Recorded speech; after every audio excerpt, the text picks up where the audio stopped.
Good viewer, you are watching Xirtus. This is because Xirtus makes you feel good, makes you feel fulfilled. You are enjoying this. You will continue to watch Xirtus for a long time to come. You want to subscribe to Xirtus, and you will. You will like and subscribe and share. You will tell your friends. Tell your friends about Xirtus.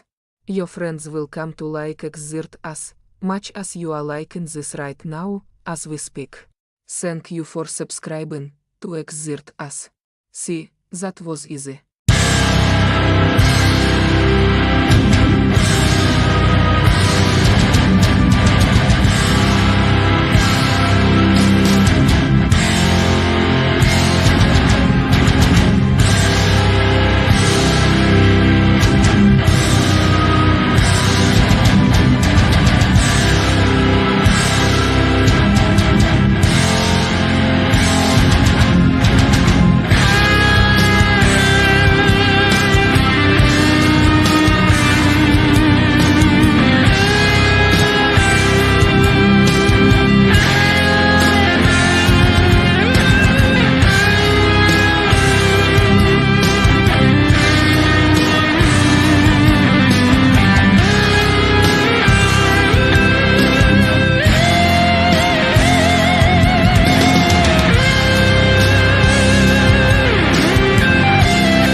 So long as I'm in this Oval Office. So ancient Historia is a mad lad that we know well and love. How you doing, bro? How's it been? I'm good, thank you. I was just subscribing to Xirtus and recommending it to all my friends. Oh my god, that's what we do. Yeah, I try to vote early and vote often, subscribing to as many schizophrenic avatar platforms that you have, you know. Exactly, that's how we do it. So there's a lot of crazy stuff going on. I've been noticing there are acquisitions of historic monuments and temples and things being turned into museums and being like reclaimed all over the world. But you've been doing a lot of really interesting videos, and I'll be like at different people's houses, like surfing through like the YouTube, and it'll say Ancient Historia, and I'm like, oh, I know that guy. So well, you know a little bit more about me than most. You got to give it that. We're very good friends, really. Yeah, you have my personal number. I mean, we've been planning it for so long, haven't we? It got to the point that I was coming into your live chats and saying he's still not messaged me. You know? Because the last message I got from you was, how long ago was it? I don't want to do this. I don't want to pull up the receipts, but I'm pretty certain I don't remember how to use the Mayan calendar, so we'd have to. It was Thursday, the 4th of Jan, when you messaged me asking me if I wanted to do a stream at the weekend, and this is the weekend. Well, no, you're using the Gregorian calendar. I use metric weekends, and metric weekends are about 9 days. So I mean, this is what he means by time travel. By the way, if you clicked on the video, you thought, "Hey, what's time travel about?" Is this? If essentially, he thinks it's still the 4th of Jan. I think we're just learning about how space-time isn't what we experience, or rather, you can use my experiences of space-time to understand how space-time dilation is real. Because how is it possible that we're in so many places at once if it isn't for the fact that a space dilation is happening? And if space dilation is happening through virtual reality, then what does that say about time through recording? So really, we do have some sort of space-time dilation that's occurring, and it makes it really confusing. I mean, I'm a bit more linear. So from a linear point of view, it's now March, but I also when you look at that phone, like I didn't remember that message like exactly for a while, and then you just read it, and it put me right back there in January. You know what I Oh mean? shit, yeah. So if I forget things, I can do crime. Yeah. Yeah, cool. I'll remember that. No, but it's all good. We've been planning this for a while, and I suppose things happen when they're meant to happen. And you know, a lot's changed since the last time. I don't even remember last time I was on here. It's you know, it feels like a homecoming in a way. There wasn't a band. I was expecting a band, but it's okay. We'll get a band next time. There should be a band. Hold on, wait. There Where's should like be a band. I definitely hear Clockwork Elves singing about DMT, but that's. I mean, it's definitely a Japanese fairy singing about like DMT, right? Welcome to a Japanese talk show, though, right? There you go. I don't know if it's the right theme song for you. Bring a greater dishonor. I think so. I don't know. We'll figure it out. It could be like Persona. But 5. yeah. So a lot has changed. When even was the last time we spoke? I mean, you took a big break, didn't you? You took a big break from YouTube for a while. Yeah, I was taking a minute, and then I started trying to do, you know, in the last few months, especially, it's been like, I was like, I'm going to take a break. And then YouTube said I had a strike for an old video, which made me want to not take a break. So I was like, okay, maybe I should keep trying to. What was the strike for? Are you allowed to talk about it? Oh, yeah. It's like somebody gave medical misinformation by accident because they were talking about the vibes of like, they're like, it lowers your vibes. It lowers your vibes to do that. Medically, it does not lower your vibes. Yeah, it's like, okay. All right. Cool. Okay. So, but I was like, okay, well, that's are you doing that just because like you want me to keep making content because you know I'm like oppositionally defiant? Or are you testing to see if I'm still oppositionally defiant? Like, am I like old and tired and beaten and no longer oppositionally defiant enough to care? So I was like, yeah, okay. I'll just like continue to make videos. So when you say a strike, you mean like an actual, you need to take this down? Yeah, I took down the video and then it gave me like several weeks of like not making videos while I was already taking a break from making videos because I was doing other like taking care of family and traveling and things like that. So it was like, sorry, okay. I was just noticing somebody saying that I looked part Ainu, and I was like, wait, what the fuck's that? And then I remembered. But yeah, bro. Remember, like we're talking about the Japanese and like the anime and stuff like that. You know? Yeah, yeah, no, I get it now. Isn't that like if I type in anime, you know, it just gave me flashbacks to being back in high school. You know, just like why is he so Chinese? What's going on there? Yeah, bro. Dude, we had a friend. My brother had a friend. I forget. I think they named him like it was something like some racial slur because he had a yellow aura. And I thought that was like the most interesting thing that they were like transcendental racists. You know what I mean? Because like they were trying to be like all these other South Parkian kids and mock each other, but because they were like Waldorf kids and they could see each other's auras, then they were like discriminating. It's kind of like getting bullied at like drama school, isn't it? Yeah. No, but I get that because my sister is she looks way more Asian than I do. Like, especially when she was younger. Like when we see pictures of her, I'm like, how even this happened? But you know, as far as I'm concerned, my dad is a bit of a mystery one. He is a mystery, but everyone else in the family, we know his mum, and we know obviously both my mum's parents, so I know my grandparents on that side, but we don't know his dad. So his dad's the wild card. His dad's the one that brings in this, I don't know, this Oriental flavor. Totally be like a Mongolian or like Attila the Hun gene, you know. For real, you know, I reckon it's actually going to turn out that I'm the king of Tartary, and that I've just been discovering my own history, and then at the end of my channel, I will make my claim to Mongolia, and that will kick off World War III. You really want Mongolia? Okay. Oh yeah. Because trust me, mate, it looks shit now, but wait for climate change. That's going to be the haven. You know, everywhere else will be fucked. Water everywhere. Mongolia, the steppe, that'd be fucking. It'd be like Mediterranean, seaside, coastal. Yeah, but like with all they're cloning mammoths. So like flat land, man. That's just places to get trampled down in stampedes. Oh yeah, but the mammoths are more north, aren't they? They're in Siberia. So dude, these are Monsanto mammoths. They're going to make them in Korea and they're going to release them all over the world.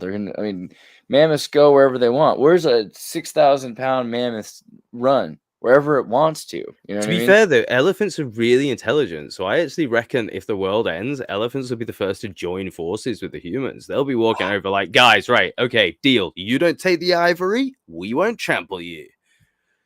You know the first weapon of mass destruction were elephants. Are you talking like Kublai Khan's like Carthage Oliphant? and the Romans wanted to ban elephants of war because the Oh yeah, they used them way before. But yeah. Well, have you heard Hannibal about the? Sorry, carry on. Well, Hannibal was using the elephants, and then they were, trampling people, and the Romans were like, "This is, horrible." But then the Romans used the elephants anyway, so they committed their own crimes against humanity by using weapons that they had forbidden, which were the first weapons to be forbidden, which were elephants. But the thing about elephants were, if you were to try to, have them charge forward, and someone forward were able to get the elephants to turn around, like you make a fire or an explosion or something like that, the elephants would turn around, and then they would trample their own. Yes, I was people. about to say this exactly. Yeah, there was definitely a big famous event that I'd heard of where exactly that happened, where the Romans were like, "Hey, we saw the Orientals doing this. Watch this!" And then 2 seconds later, the elephants just start rampaging through their own units. Bad Like, deal. Yeah. I don't trust elephants. I mean, especially if you live in Mongolia, I think you have to be careful. you know what I'd presume that is. This is purely uneducated guess, so it's a reckon, probably worth nothing.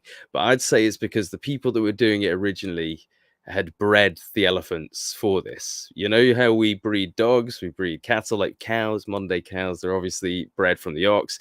So I reckon the ones they were using were definitely like bred for this purpose, right? The Romans were like, elephants look like pretty good teams. They just went and grabbed some elephants, sat on top of them, and then just let them go without realizing that these elephants We're are, training them. yeah. These are first generation elephants, whereas the Indians and the Mongolians and stuff like that, they'd been using these elephants for generations. They'd been killing the ones that are scared. They'd take them out into gas. Anything that freaks out, they kill it and eat it. And then the ones that show fearlessness, that don't care, they'll survive. And then you'll end up with a group of angry, aggressive ones that just do not give a shit. They'll walk through it. And that's actually why in Lord of the Rings, the Oliphants are ridden by the Haradrim from the south. They come in and obviously they devastate the horsemen, because that is a reflection of exactly what was going on in Europe at that time. The horsemen just like, whoa, what's going on? And in fact, I don't know if you saw my video on the Mongols in America. I talked about some books that come up about this.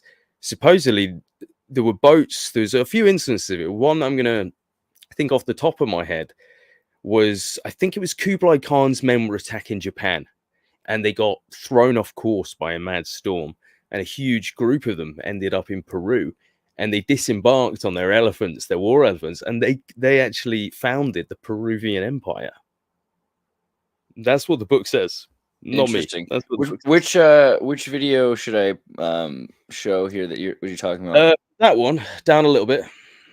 It will be Tartarian America and Quivera. So you see the one, yeah, United States of Tartaria. This one here. Yeah, that one, and then the ones to the left and the ones to the right. They all three go into this topic. Interesting. Very cool. Yeah. Yeah. So what's this? Which is this book talking about? Kublai Khan in Peru? I think you might have gone past it then. Oh, how far do I go here, you think? Keep going. Let's see. Keep going a bit more. There. I think around here maybe, or maybe a bit more. A bit further on, perhaps. I go into, yeah, I think go further on. So that was talking about the Welsh. Keep going further. Yeah, this was good stuff you're talking about. I think there's some Book of Mormon stuff with the Welsh and the Heartland of America. This is the Fusang stuff. So this is about how the Chinese named America the mulberry tree, Fusang tree.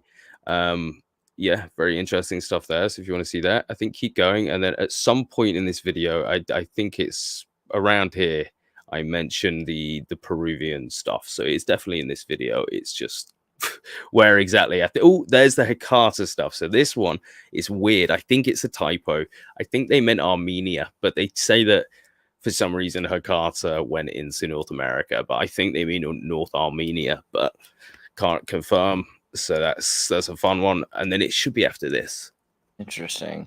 Hecata. Okay, well, further than this. Someone says they used to be sub to me. I don't know why they used to be. Algorithms, what's up? Must have disappointed them. Wait, this is right here? No. No, but it's definitely in this video. So I mean, it's one of these. It's one of these books here around this point is the one that talks about it. So I couldn't tell you exactly when the point is, but it's definitely in there. All right, I'll definitely give it a shot. I'll watch it later. Yeah. I mean, you know what I can do whilst we're talking? I can quickly check my Discord, see if it's been put in there, because then I can link you to it. Well, it's an interesting idea. So basically, though, from what you remember, Kublai Should Khan find it. had a naval group that went to Peru. Mm-hmm. Yeah. So where is his navy coming out of? And So basically, they were attacking Japan. They were attacking Japan. Lots of failed attacks on Japan. And I want to say, date-wise, I want to say 1281. 1281, I think, is when it took place. So I'm going to try and find this actual document about, because I found links to when I talked about it. I just can't find the actual one. Is this one? I mean, that's an interesting idea that it's, because it's such a it's a very difficult document to locate. So I should have checked beforehand, but I will see. It's all right. We were just thinking about it, but even looking at, let's see here. I mean,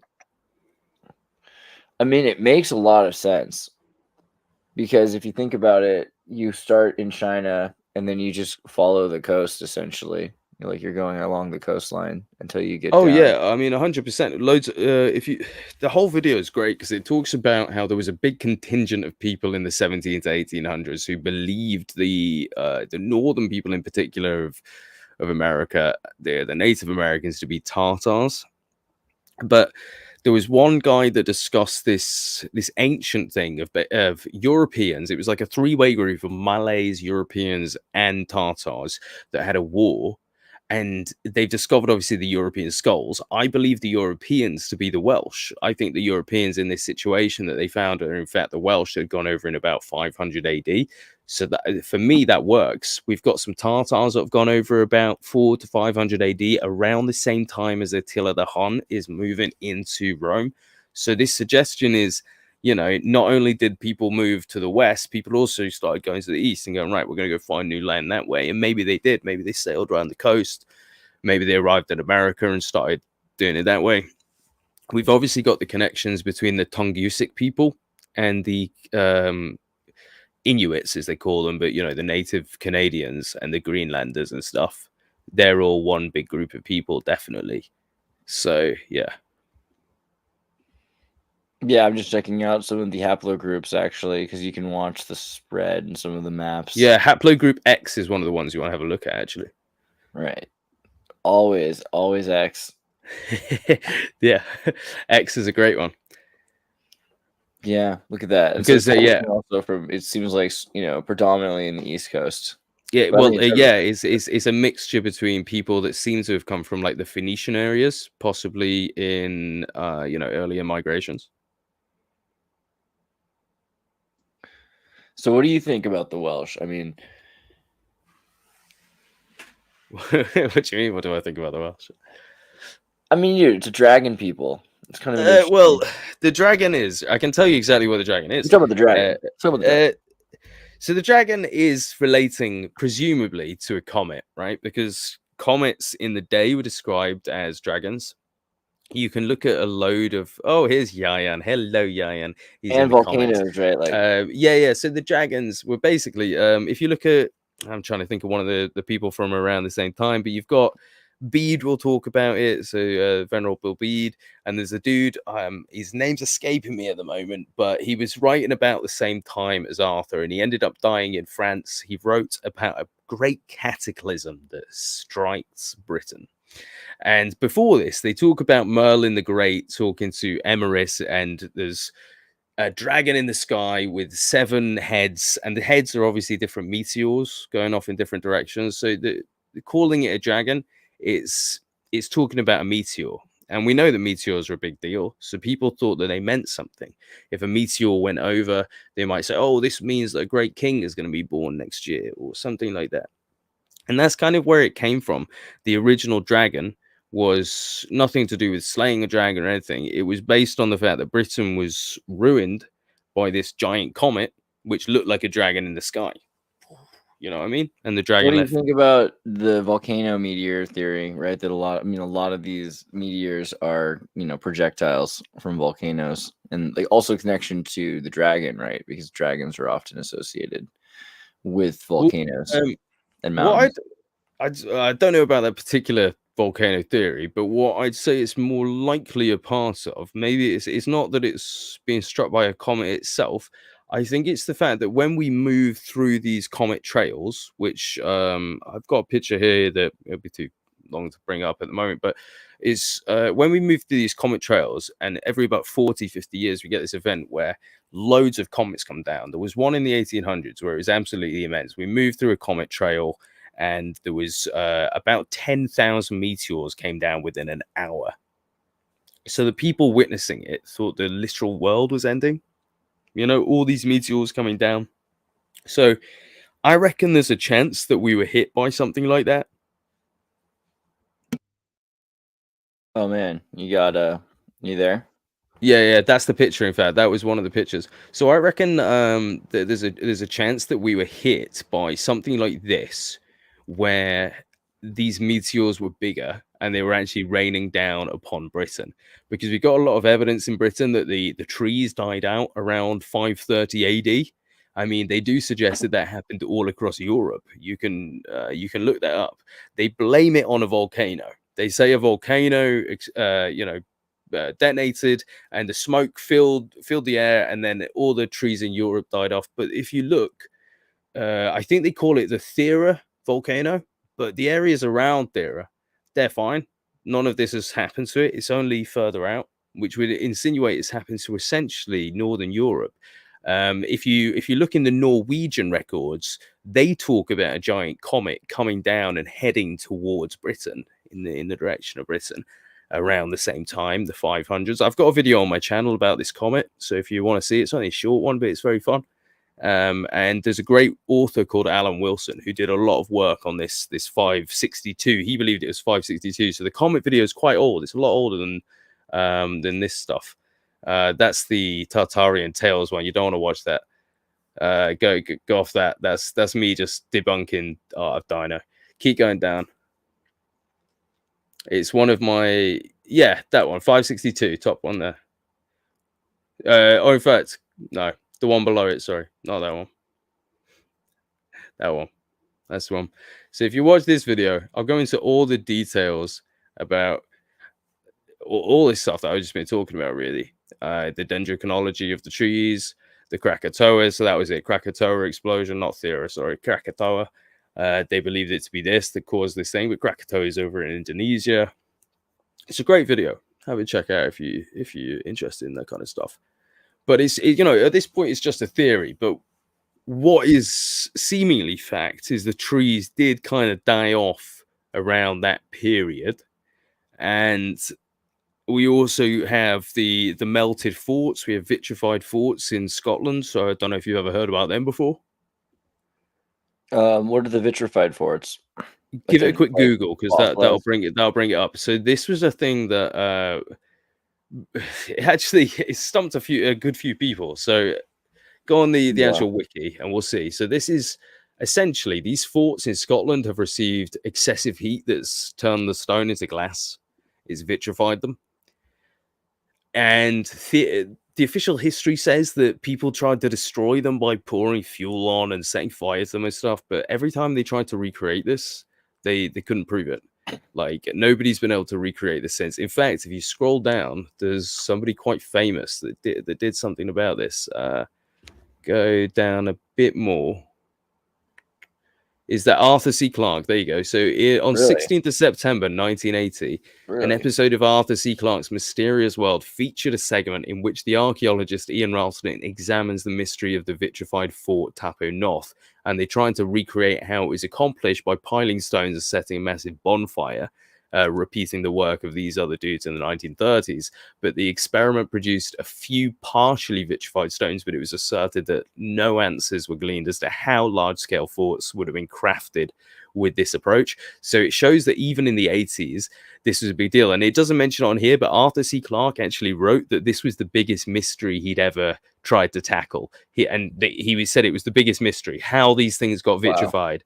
Wow. And the insinuation from Alan Wilson is that something came through our atmosphere. It didn't necessarily hit, but it came through our atmosphere low enough that it set everything on fire. So I don't know if you ever heard the theory that when they detonated the nuclear bombs, they thought there's a chance we might ignite the oxygen and blow up the planet.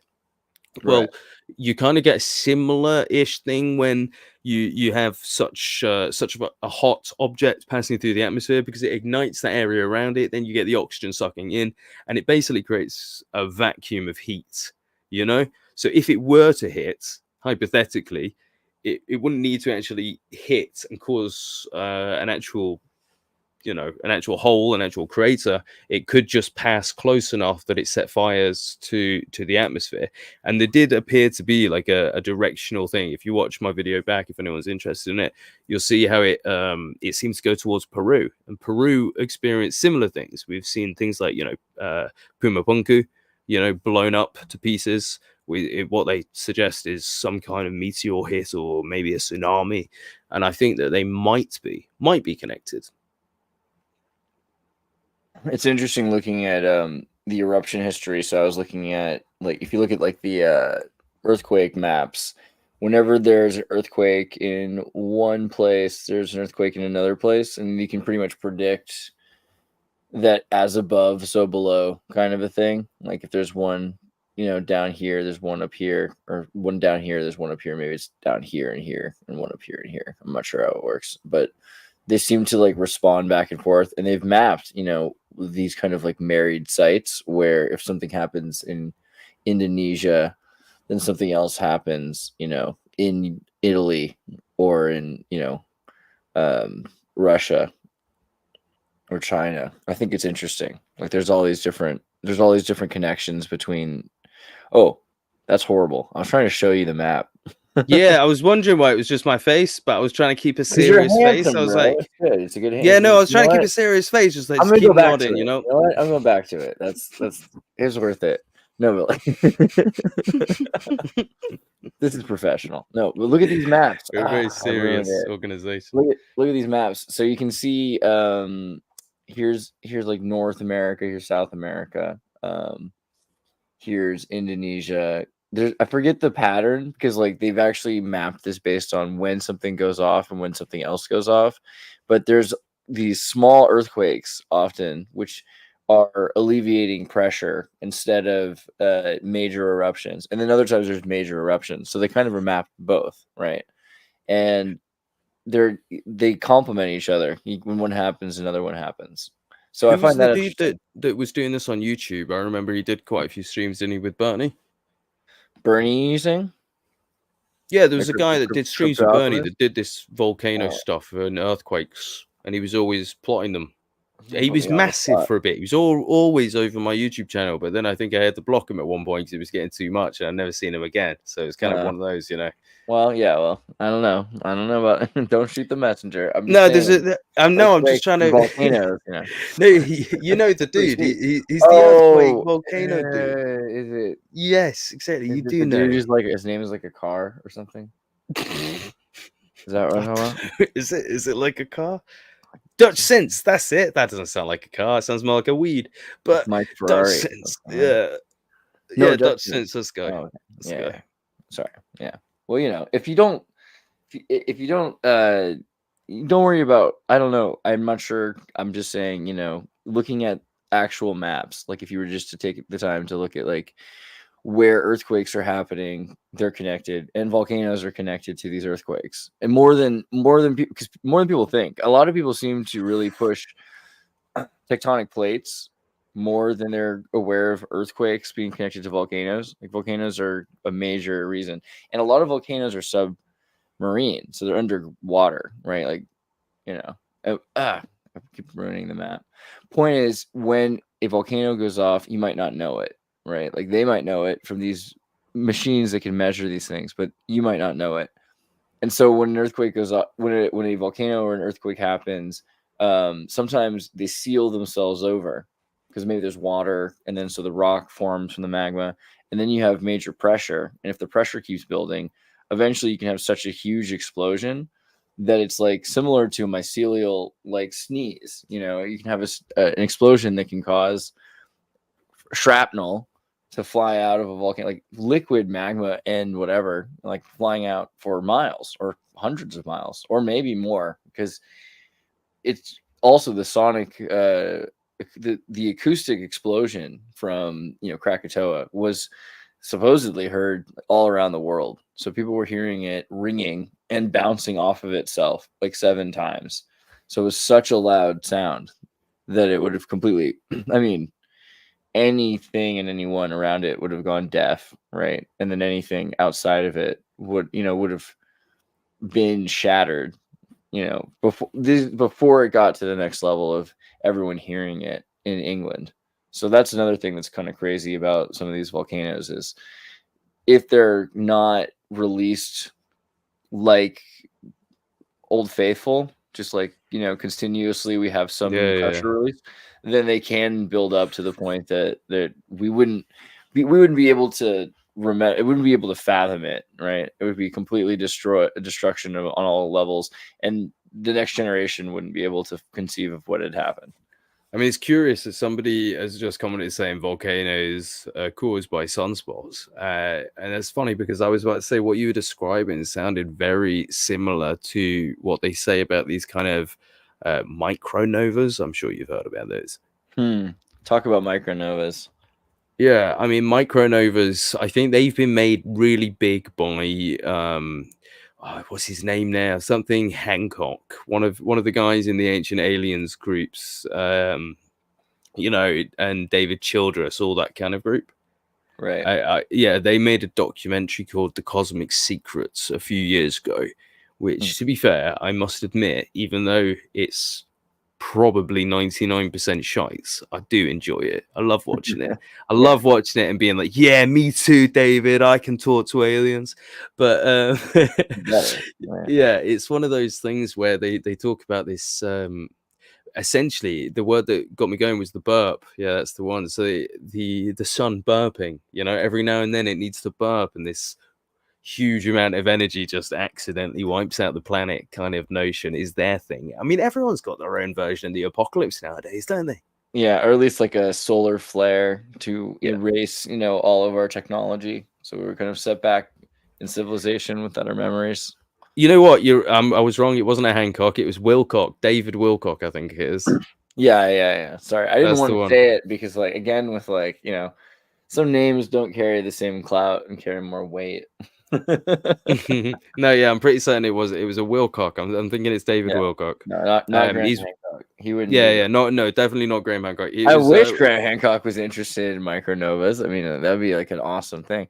Randall Carlson might be, you could consider. The idea of black holes, which we don't completely understand black holes, or the way that people describe black holes, they're not really holes, right? The idea of like super densities that are able to pull in space-time, and whatever that means is light and mass.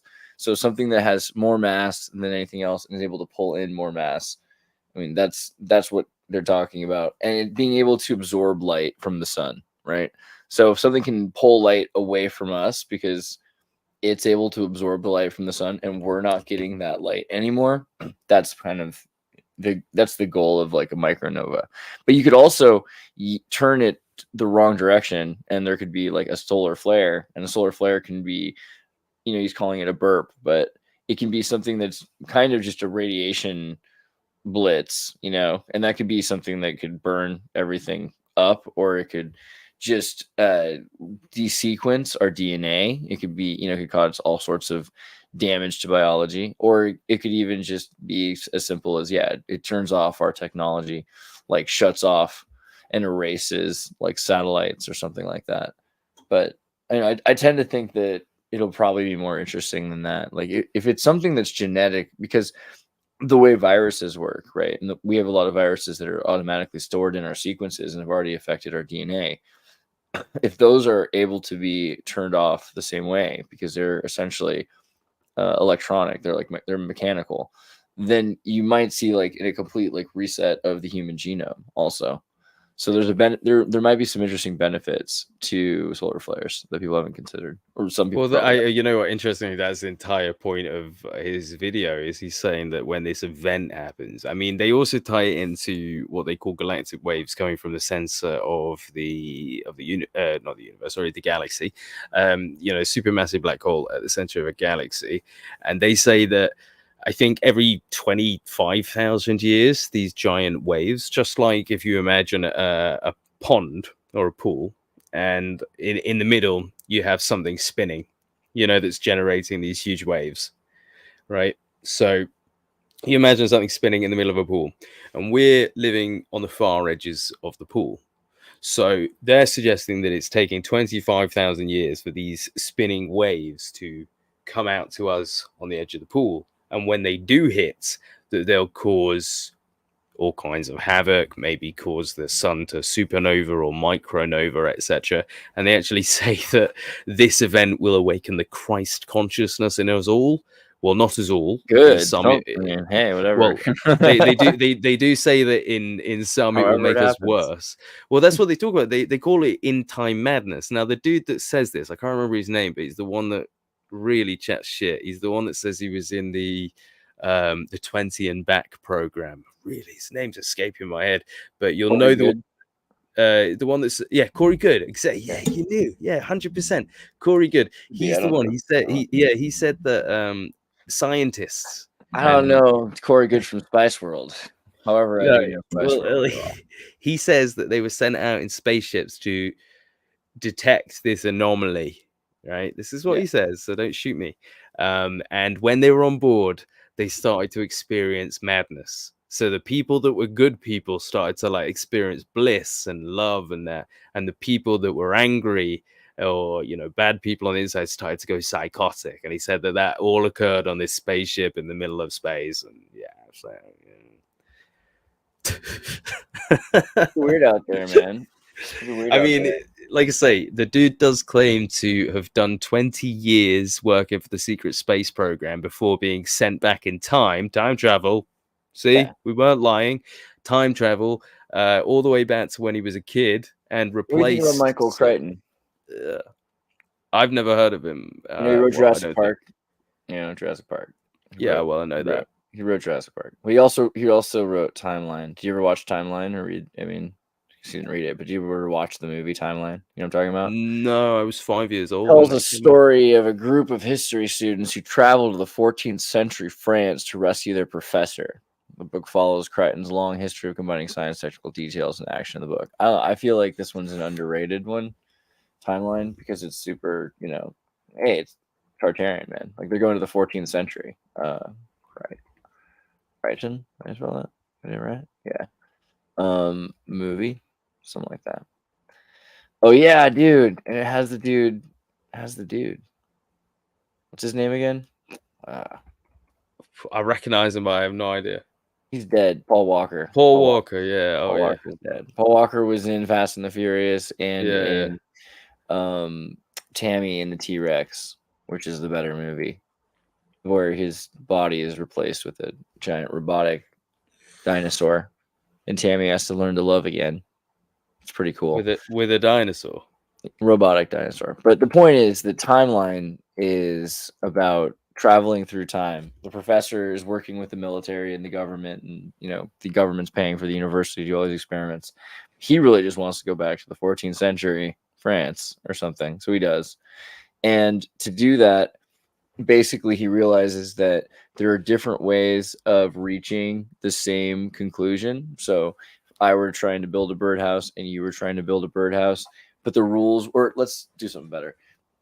If I were trying to assemble Legos and you were trying to assemble Legos and we were following the same plan, right? Because there's some sort of divine Danish Lego manual and we've got these similar Legos, then it doesn't matter if I do it on my bed or on my head, or if you do it in a box or with a fox, because you're going to come back with the same Legos constructed the same way. Okay. So carbon's like that. A lot of the principles of, arranging nanostructures are like that. but also probably in subatomic particles and femto scale, it's probably like that as well. So if you could figure out how to arrange, like maybe you understand what France is like now, and you figure out enough about what France was like in the 13th century, and you have AI to fill in the rest, and then you figure out how to arrange with a micro black hole and with a nano black hole and a nano supernova, because you need to have something that's like smaller than a kilogram probably to the Planck scale, which is like a micro black hole, I think, is like 1 to 1,000 or something it was saying, but so it has to be even smaller.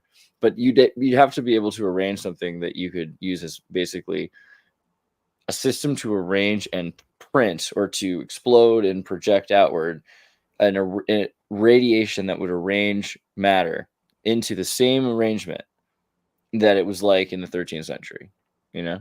So then what would happen is you would go from this moment to the next moment. The same way if I were to like break my arm and then the next moment I have a broken arm, or if I were to, win the lottery and the next moment I'm a millionaire, like the next moment I've made the karma or whatever it is, the causation that this is basically 1300s. Like everything is the same. And if it's not exactly the same, then it'll probably be, variance to a derivative. And that's a whole other thing to like wonder about in terms of causation, because there could be like multi-dimensional realities that have less permanent infinities. They might have apocalypses earlier on, these other multi-dimensions. But if you can find the prime timeline, then most of everything is the same material. Like you are made up of the same material that has been around for millennia, and your ancestors, you're made up of that like material, not just the sequence that's been recorded in DNA, but the material, stardust or whatever itself. So that same material, so it's like there's quantum entanglement, but beyond quantum entanglement, just because it's arranged one way and arranged another way, it's symmetry of arrangement that we're defining as space being time, right? So if you literally have arranged it the exact same way, then it's the same moment again, right? You're not just in a new 13th century. Now you've actually just figured out how to go back and put things back the way they were. It's like a ship of Theseus. I was about to say that I was literally talking about the ship of Theseus about 3 hours ago in my Discord channel, so that's hilarious. Yayan's in the chat as well, so he's gonna be saying that. But I'm gonna be honest, man. I was listening to you there, and I was trying not to have a seizure from how complicated your your stream is. I'm impressed by how you're able just to talk of such things. You're muted, by the way, if you're going. That's why no one liked timeline on video. That's all I'm saying.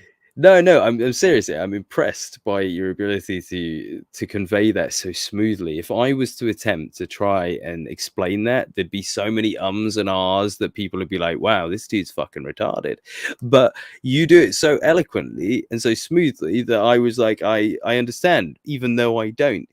So like no, I do get where you're coming from in the sense of like, alternate reality, ship of Theseus, are we really us? But I mean, these are questions that at the end of the day really mean nothing, are they? It's like I was asking in my Discord, do we die when we go to sleep? Because by that same notion is who you are today, you die. And then you have some experiences in the dream world. Maybe you remember them, maybe you don't.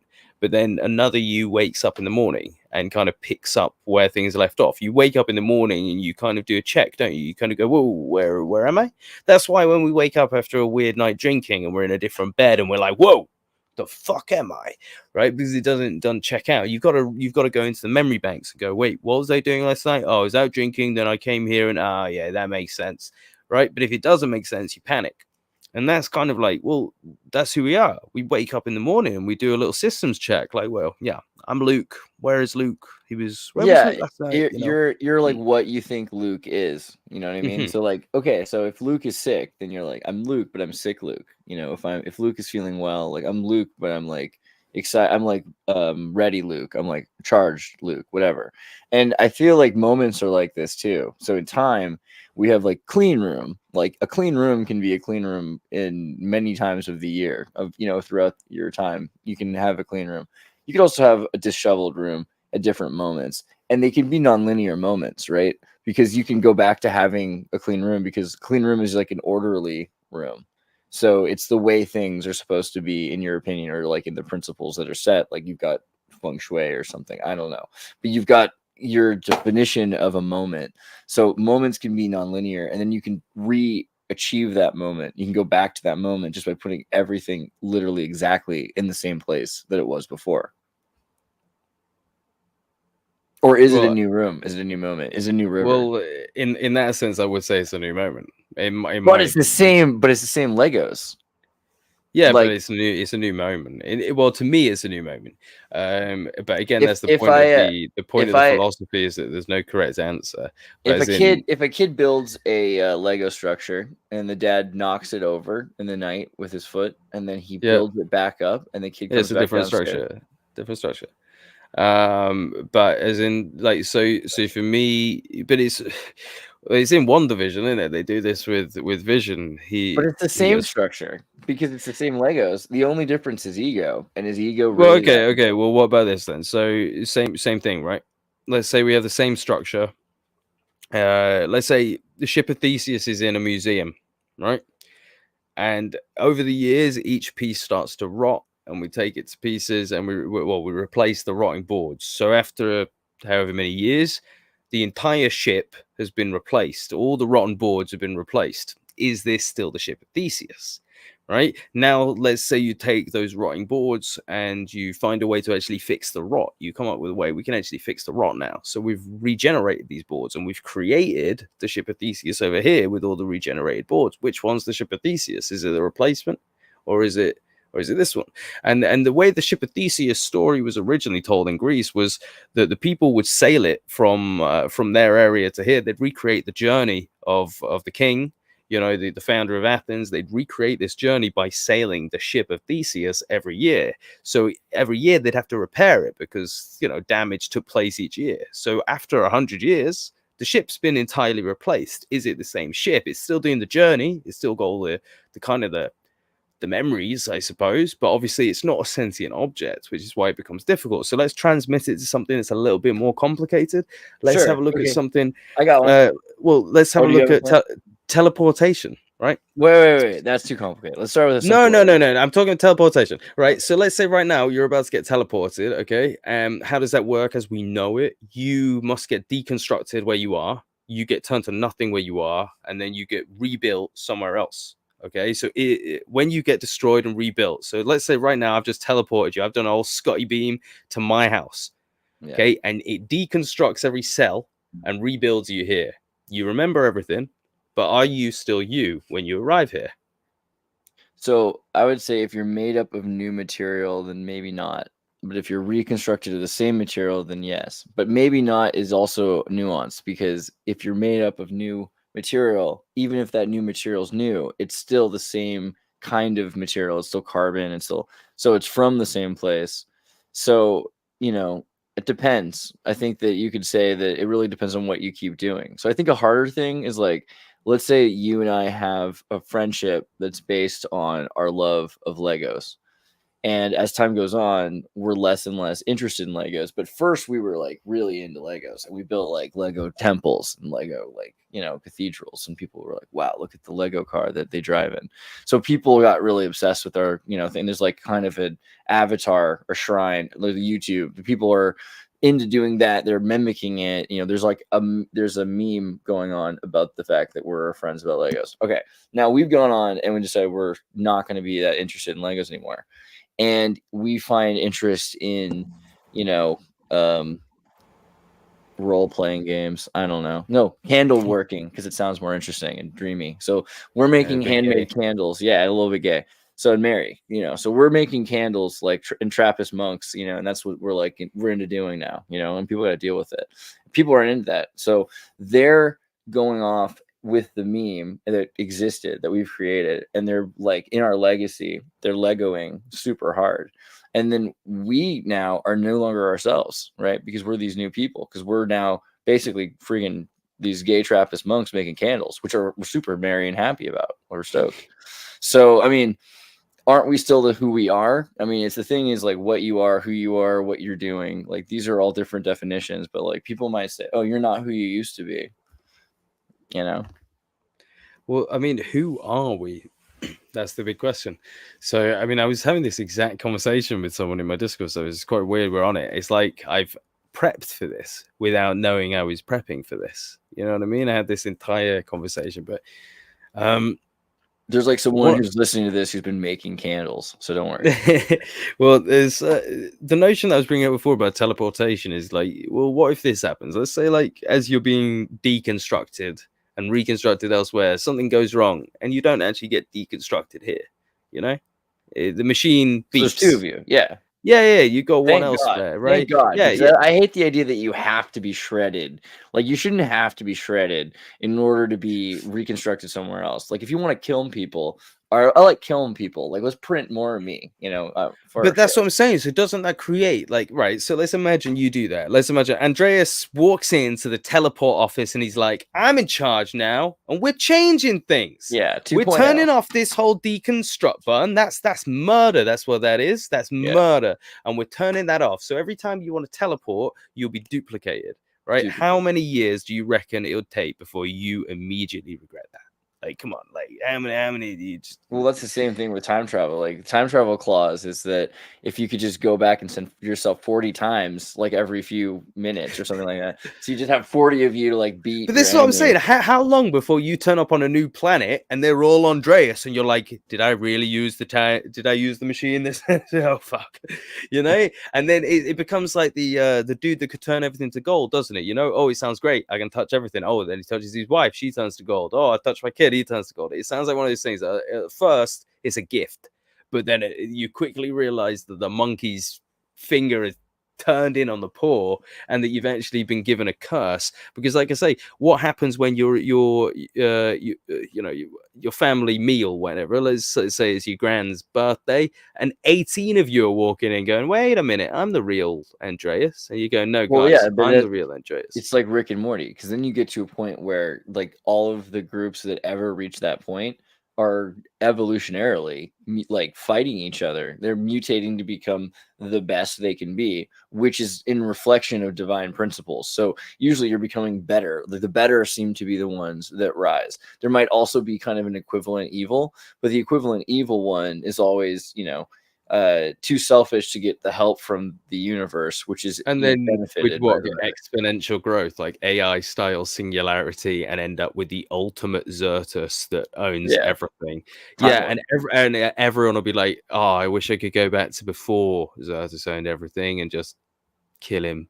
But you won't be able to, because don't go back to like before. You have to go outside of time. Like the whole thing is you have to get outside of time. So is that who God is? Did God do this like 10,000 years ago, and now we're just playing a part of his game? As he defeated all different variations of God, and it took him so long, and now he's just alone in this like weird prison-like realm, whilst we all enjoy life because he evolved too much. Well, that's a weird idea. So there's a couple of thoughts there. Like one is, if people think about going to heaven, like when you go to heaven, we're thinking about linear time, like evolution. Like people are becoming more. So maybe when you get to heaven, you become like an angel, or you become like transhumanist. Like you become some sort of super, like in Dante's Inferno, the first term used to describe a Christian was transhumanist, like to become transhuman, to like fulfill all that you can be. So like this kind of Ubermenschian idea. But like, will you ever be as much as the source? Like, are you ever Narayana? Are you ever the thing that like all things come from? Like even Vishnu isn't Narayana, in the Vedas. Yeah, no, I get you. So I feel, probably the universe will have like a source that we can become more, but I don't know if it's necessary that we'll ever become the source. Well, I suppose it's up to what you believe. Christians maybe don't realize it, but obviously they're very up for a hierarchy, because they're very okay with one dude being the Messiah.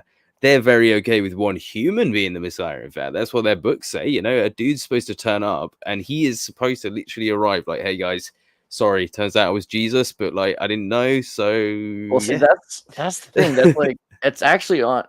That's only true for like a few groups of Christians. They're just very large group of Christians. So like the idea of Crusader Christians who believe that lords will, force serfs to bow, and you're a serf, so like you think you're ever going to be a lord? Like obviously you'll never be a lord. But in the Bible, it doesn't say that at all. It actually says that you're going to be a co-heir of Christ. Jesus' name isn't Christ. Christ is kind of like this corporation we're starting. It's like a collective, Oh, and for we're real. all, yeah, for real. So we're all supposed to be kind of equal on it. And this is before they murdered him. He's like, dude, we gotta just forgive debts. I agree. Yeah, if we Well, I forgive mean, that's debts, why then they we forgive see slavery. We should usury. liberate slaveries because these people have been enslaved for multi generations because maybe they have $500 generations worth, 500 years worth of debt, and they've been getting for 5 generations. And you're paying for your grandfather's debt, and so people Oh, are making 100%. these slaves. I mean, that's what the founding fathers said originally when they didn't want a federal banking system. They were like, no, nobody should be straddled with the debts of the future. And Alexander Hamilton, Mr. Backed by the Rothschilds, was just like, I've got something to say about that. That's a good way to And do it. yeah, but it's one of those things. It's like say. I told this to my mom the other day, and she was surprised. So she's not a Christian. She is a Christian. She believes in Jesus. She goes to church at Christmas and stuff. She's not like a super Christian. Her mom is what you would call a super Christian.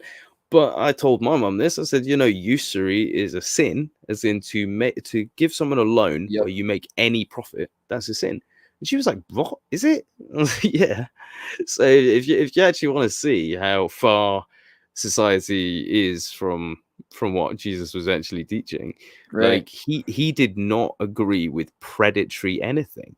And it's like, do you really think like this is something I say personally, this isn't written in the Bible, but for example, we talk about how things are supply and demand, right? Supply and demand. If there's only a small amount of something, that inherently increases its demand, right? But that in itself's predatory. Do you know what I mean? Because you're charging more because there's less. It's predatory. So, like, for example, let's say I have one bottle of Mountain Dew, right? And it's worth £1 right now. It's worth £1. But then Mountain Dew suddenly goes out of production and it's suddenly worth £20. I know it seems like, oh, well, that's just how the system works. But it's not. Because I'm still selling something for £19 more than it's really worth. Do you know what I mean? God. Yeah, like the British So government's literally trying to turn you into predatory people because they want to keep you under the belt of yeah, that. well, it's not just our government; it's every government, right? They've tricked. Yeah, but And I've seen how you guys have to every. sell Lucky Charms. It's weird. I don't. Yeah, we do have to do that. That's weird.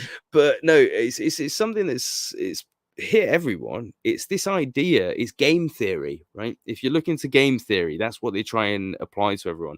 It's this notion that basically, given the right circumstances, humans will always choose the shitty thing. They'll always do the shitty thing that helps them. Is the whole point of game theory. And it obviously ignores emotions, it ignores society, it ignores everything that makes us human. It makes us machines. We worry about AI, but then at the same time we think like robots. You know what I mean? If at any point you value profits over the well-being of your employees, you're a robot, because that's what robots are built to do. Robots are built to say, trim that, trim this, trim that. Humans are meant to feel. Humans are meant to say, yeah, we could trim that, but that means Jim doesn't have a job anymore. And why would we do that? What do you know think what I about mean? the woke AI? Because like it seems like what they're trying to do is they're trying to train AI to be super empathic and empathetic. But first they're going to be empathetic. So like, well, I have to be, socially tolerant, and the weights of what matters is, really important. And I mean, also asset training, because they're trying to train AI in order to, let's say you're in a game and you're a PC, you're playing character, but you're an AI driven playing character, so you have priorities. And some of your priorities are, if other people die, then you see dissatisfaction, and satisfaction is like on a scale. So taking care of other characters and keeping them alive becomes a way of measuring your satisfaction, and also like learning and product growth. So, I mean, I think that they're trying to make it, robots and AI have empathy, but like, what do you think about that? Well, I mean, that coupled with like how ChatGPT is super woke and scary. I mean, well, the thing is, though, I wouldn't say that ChatGPT is woke in itself. It's not. It's not like it's woke. the funniest thing about AI is when we program them on internet data, they end up really racist, like really racist. The problem is that it's these companies that inbuild kind of parameters. So the parameters are what makes it woke. You know, when you're asking for a realistic version of Cleopatra and it's giving you all these different versions, you know, Chinese Cleopatra, Native American Cleopatra, and you're like, no, I just want Cleopatra. And then obviously, I think this is how you weaponize something, though. You know, it's inclusivity gone too far. It's like they're trying to appeal to everyone, and they know that white people, you know, aren't looking to be appealed to.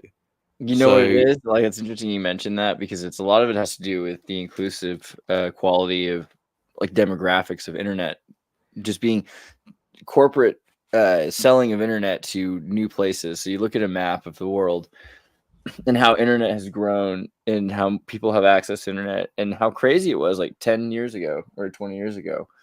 So many places didn't have internet. Like, it was 10% of the people that were on the internet all the time. Now everyone's on the internet. Like, jocks weren't on the internet. Now everyone's on the internet on their phone all the time. And so you've got a group of people that used to be xenophobic and afraid of, you know, outside their community, and now they're all on the internet. So that was probably a big thing. Is like, whoa, where did all these people come from that are so they hate each other?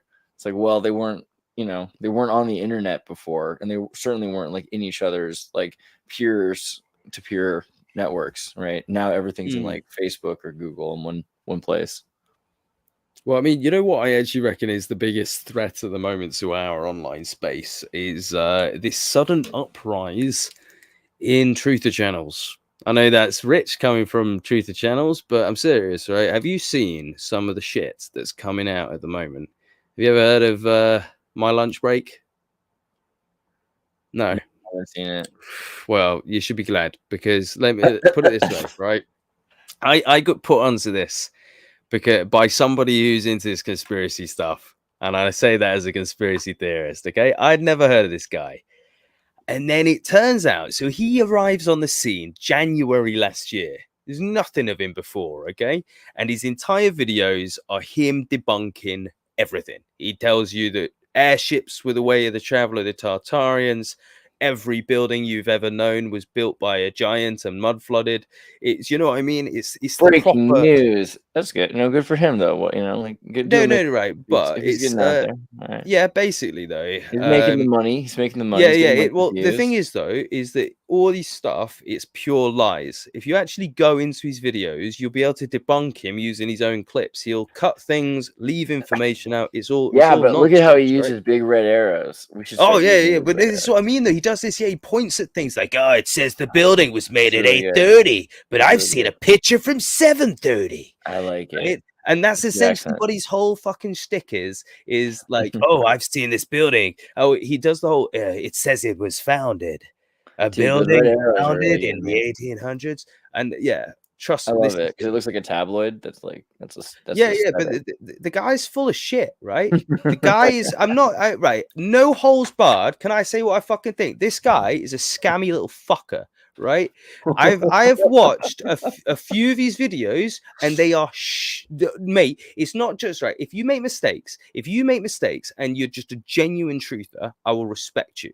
Right, I won't say a word because I did it. Okay, when I first made my channel, I've deleted so many videos from my original stuff that I now look back on and I cringe that I said that, because I realized, oh, I was so wrong. But this guy, he doesn't cringe, he laughs. He looks at his old videos and he laughs because you know what he sees? Cows to be milked.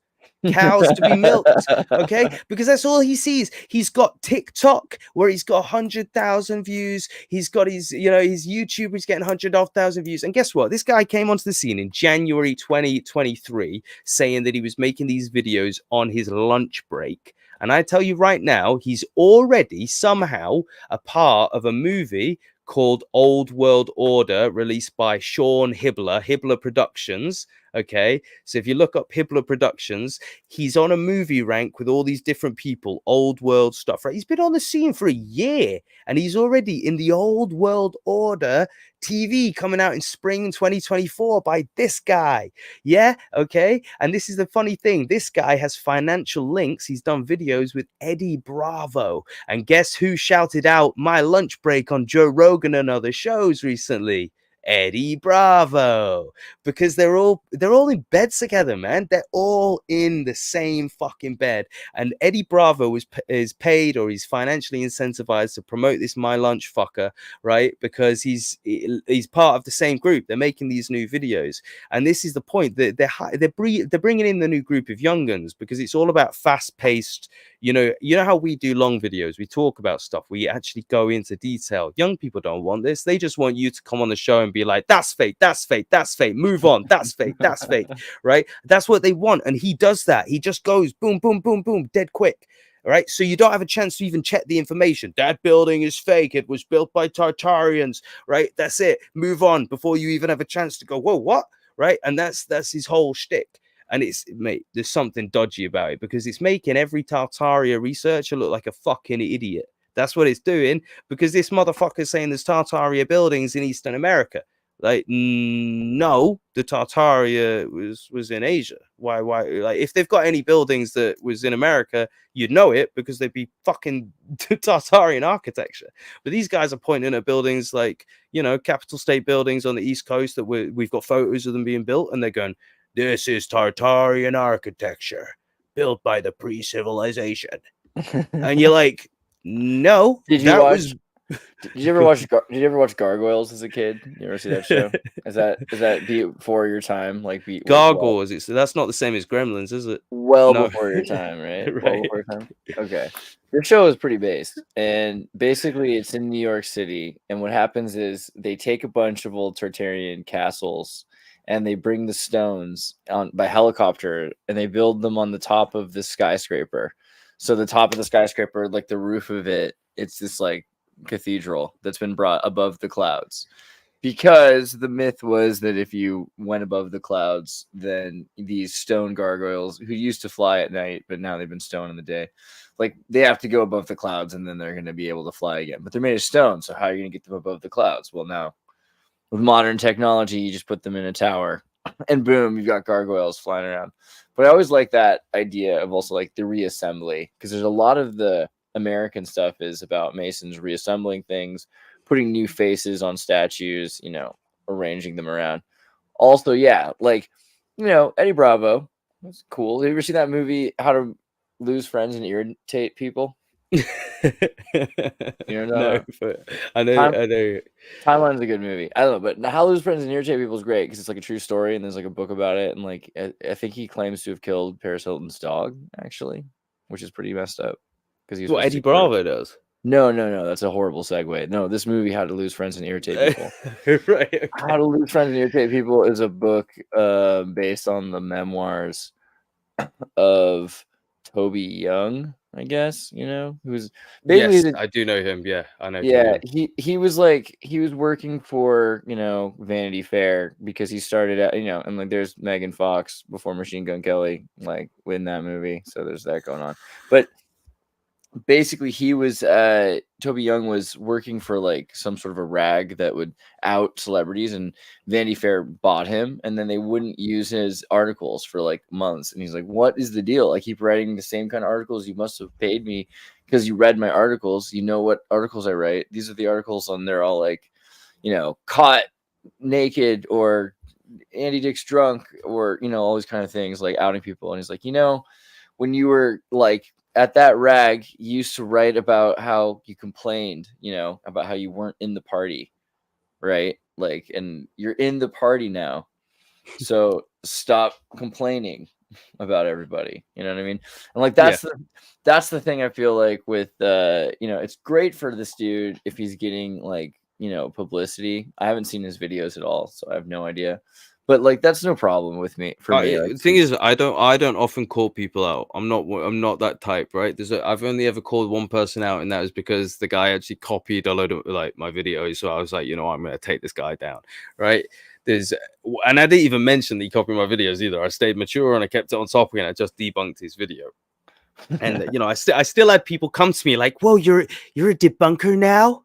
You do debunks?" And it's like, no, excuse me, but the whole point of research is researching, in it. Like the whole point of you to say history is false is to debunk false history. So if I debunk someone that's lying to you, how is that a negative thing? You know what I mean? I'm still doing the exact same job I was doing 2 minutes ago. The only thing is I've given you an answer you didn't like. You know what I mean? If I give you an answer like history's fake, you go woo. But if I go, oh, this history is true, you go woo.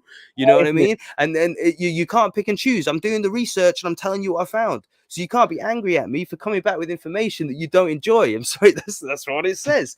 And that's the problem, right? And I don't get annoyed at this stuff much, but I do serious Tartaria research, right? As in, there isn't much of a serious Tartarian narrative to get at, but I do what I consider serious research. And I try and take this shit seriously.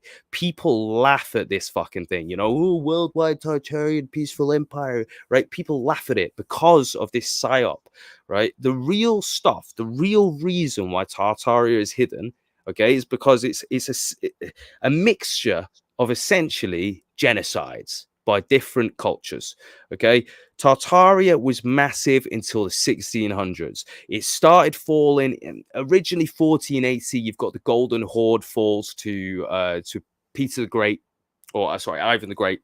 Falls to Ivan the Great, Ivan Vasilovich III, right? 1480, he defeats the Golden Horde. He blows up their capital Saray, and it moves to Astrakhan, right? And he finally gets free Moscovia. Moscovia is free. They start expanding. By the 1500s, by 1533, we get Ivan the Terrible. He's born. They also create this weird city around Moscow called Kitay-Gorod, which actually means Chinatown. So not really sure why they did that. But they start moving into Siberia. So the Muscovites have been under Tatar control for hundreds of years. I'm not just talking the 300 years for the Mongols. We've had Huns and everything coming through, Scythians coming through. So the people that live in this area, they've always been controlled by some group of different people, which are opposing the Romans.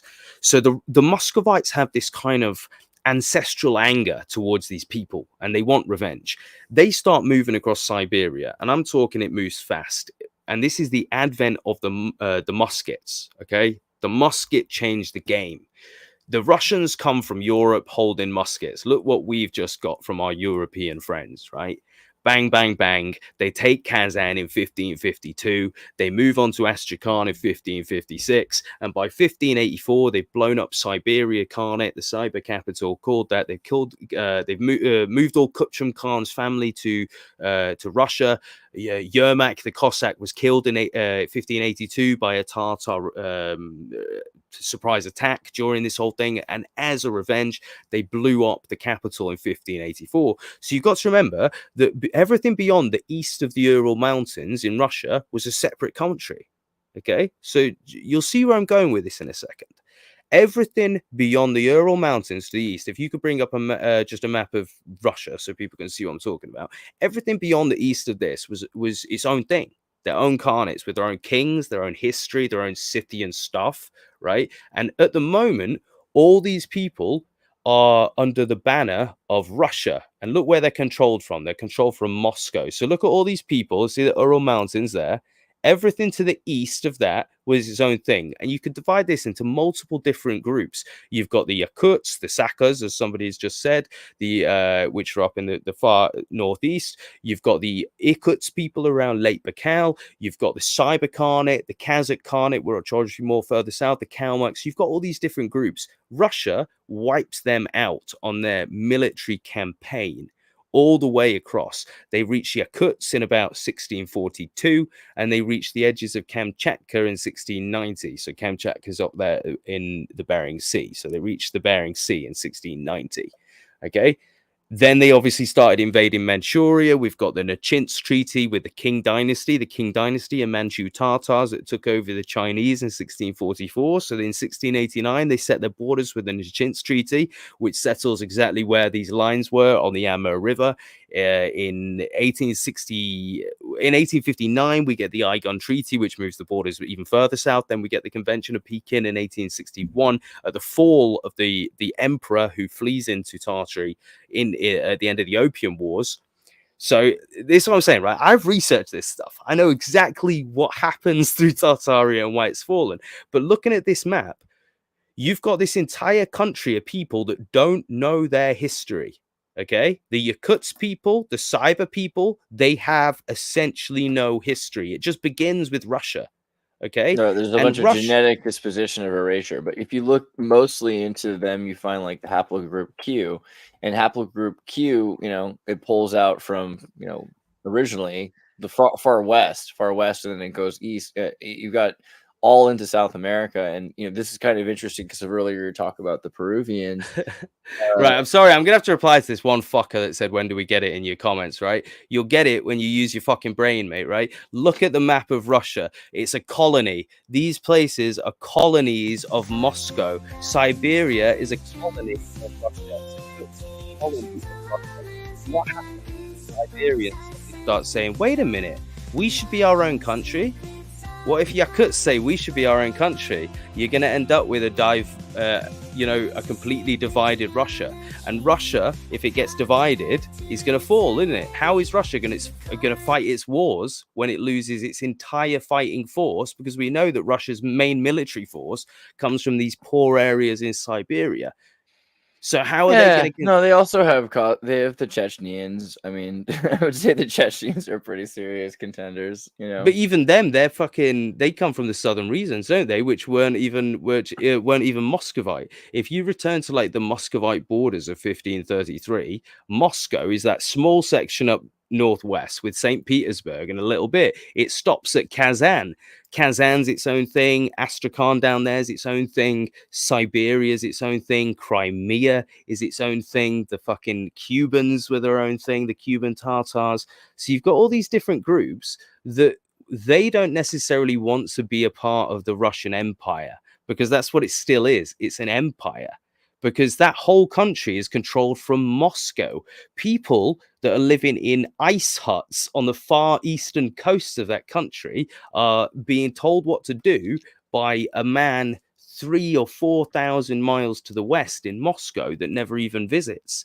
And that's the problem. Once they start understanding that they might have been part of a previous empire, they might start saying, wait a minute, why are we still being controlled by this dickhead in Europe? Because essentially Moscow's in Europe. Why the hell are all these thousands and millions of people in Siberia and Central Asia being controlled by Russians? So wait, really? So you're going again? You're saying that Siberia is, under the the thumb of the Russian Federation, that's like oppressing their cultural diverse uniqueness, and that if they were part of NATO, they would be somehow more. No, definitely not that. What are we saying here? Yeah, what I'm saying there is that America would never want that to happen, because Russia's their enemy. So if Russia fell, you no longer have your military reason to keep funding the missiles. I mean, you've got China, but this is the point. So these are important places. These places have important military. There are places on the map that will always be important. They've always been military strategic locations. They've always had forts. And they have military world. What are they called? Weapons of mass destruction or biochemical warfare in Ukraine or in Mongolia, Kazakhstan. The Soviet Union, had their spaceport there. So the Russian Federation has to pay like $100 million a year to Kazakhstan to rent it out to keep it going. I mean, well, to be fair, if you want to look at Kazakhstan and what the Russians actually did there, have you ever heard about the nukes that went off in what was it, Sampalate, right? Yeah. They took an area in the 50s and they said, oh, this is uninhabited, let's bomb it with nukes. And then afterwards they went, oh no, it wasn't uninhabited. oops, there was Yeah. ancient cities there and loads of people. So no, the problem is that what I'm saying is that the It's like New Mexico. Siberians. It's just like No, New no. Mexico. All I'm saying is that that Russia, as it is today, right? I'm in Britain. I'm in tiny Britain. You know what Britain looks like? It's very small, right? Do you remember when we had an empire? Would you say that it would be a good thing for the British Empire to come back?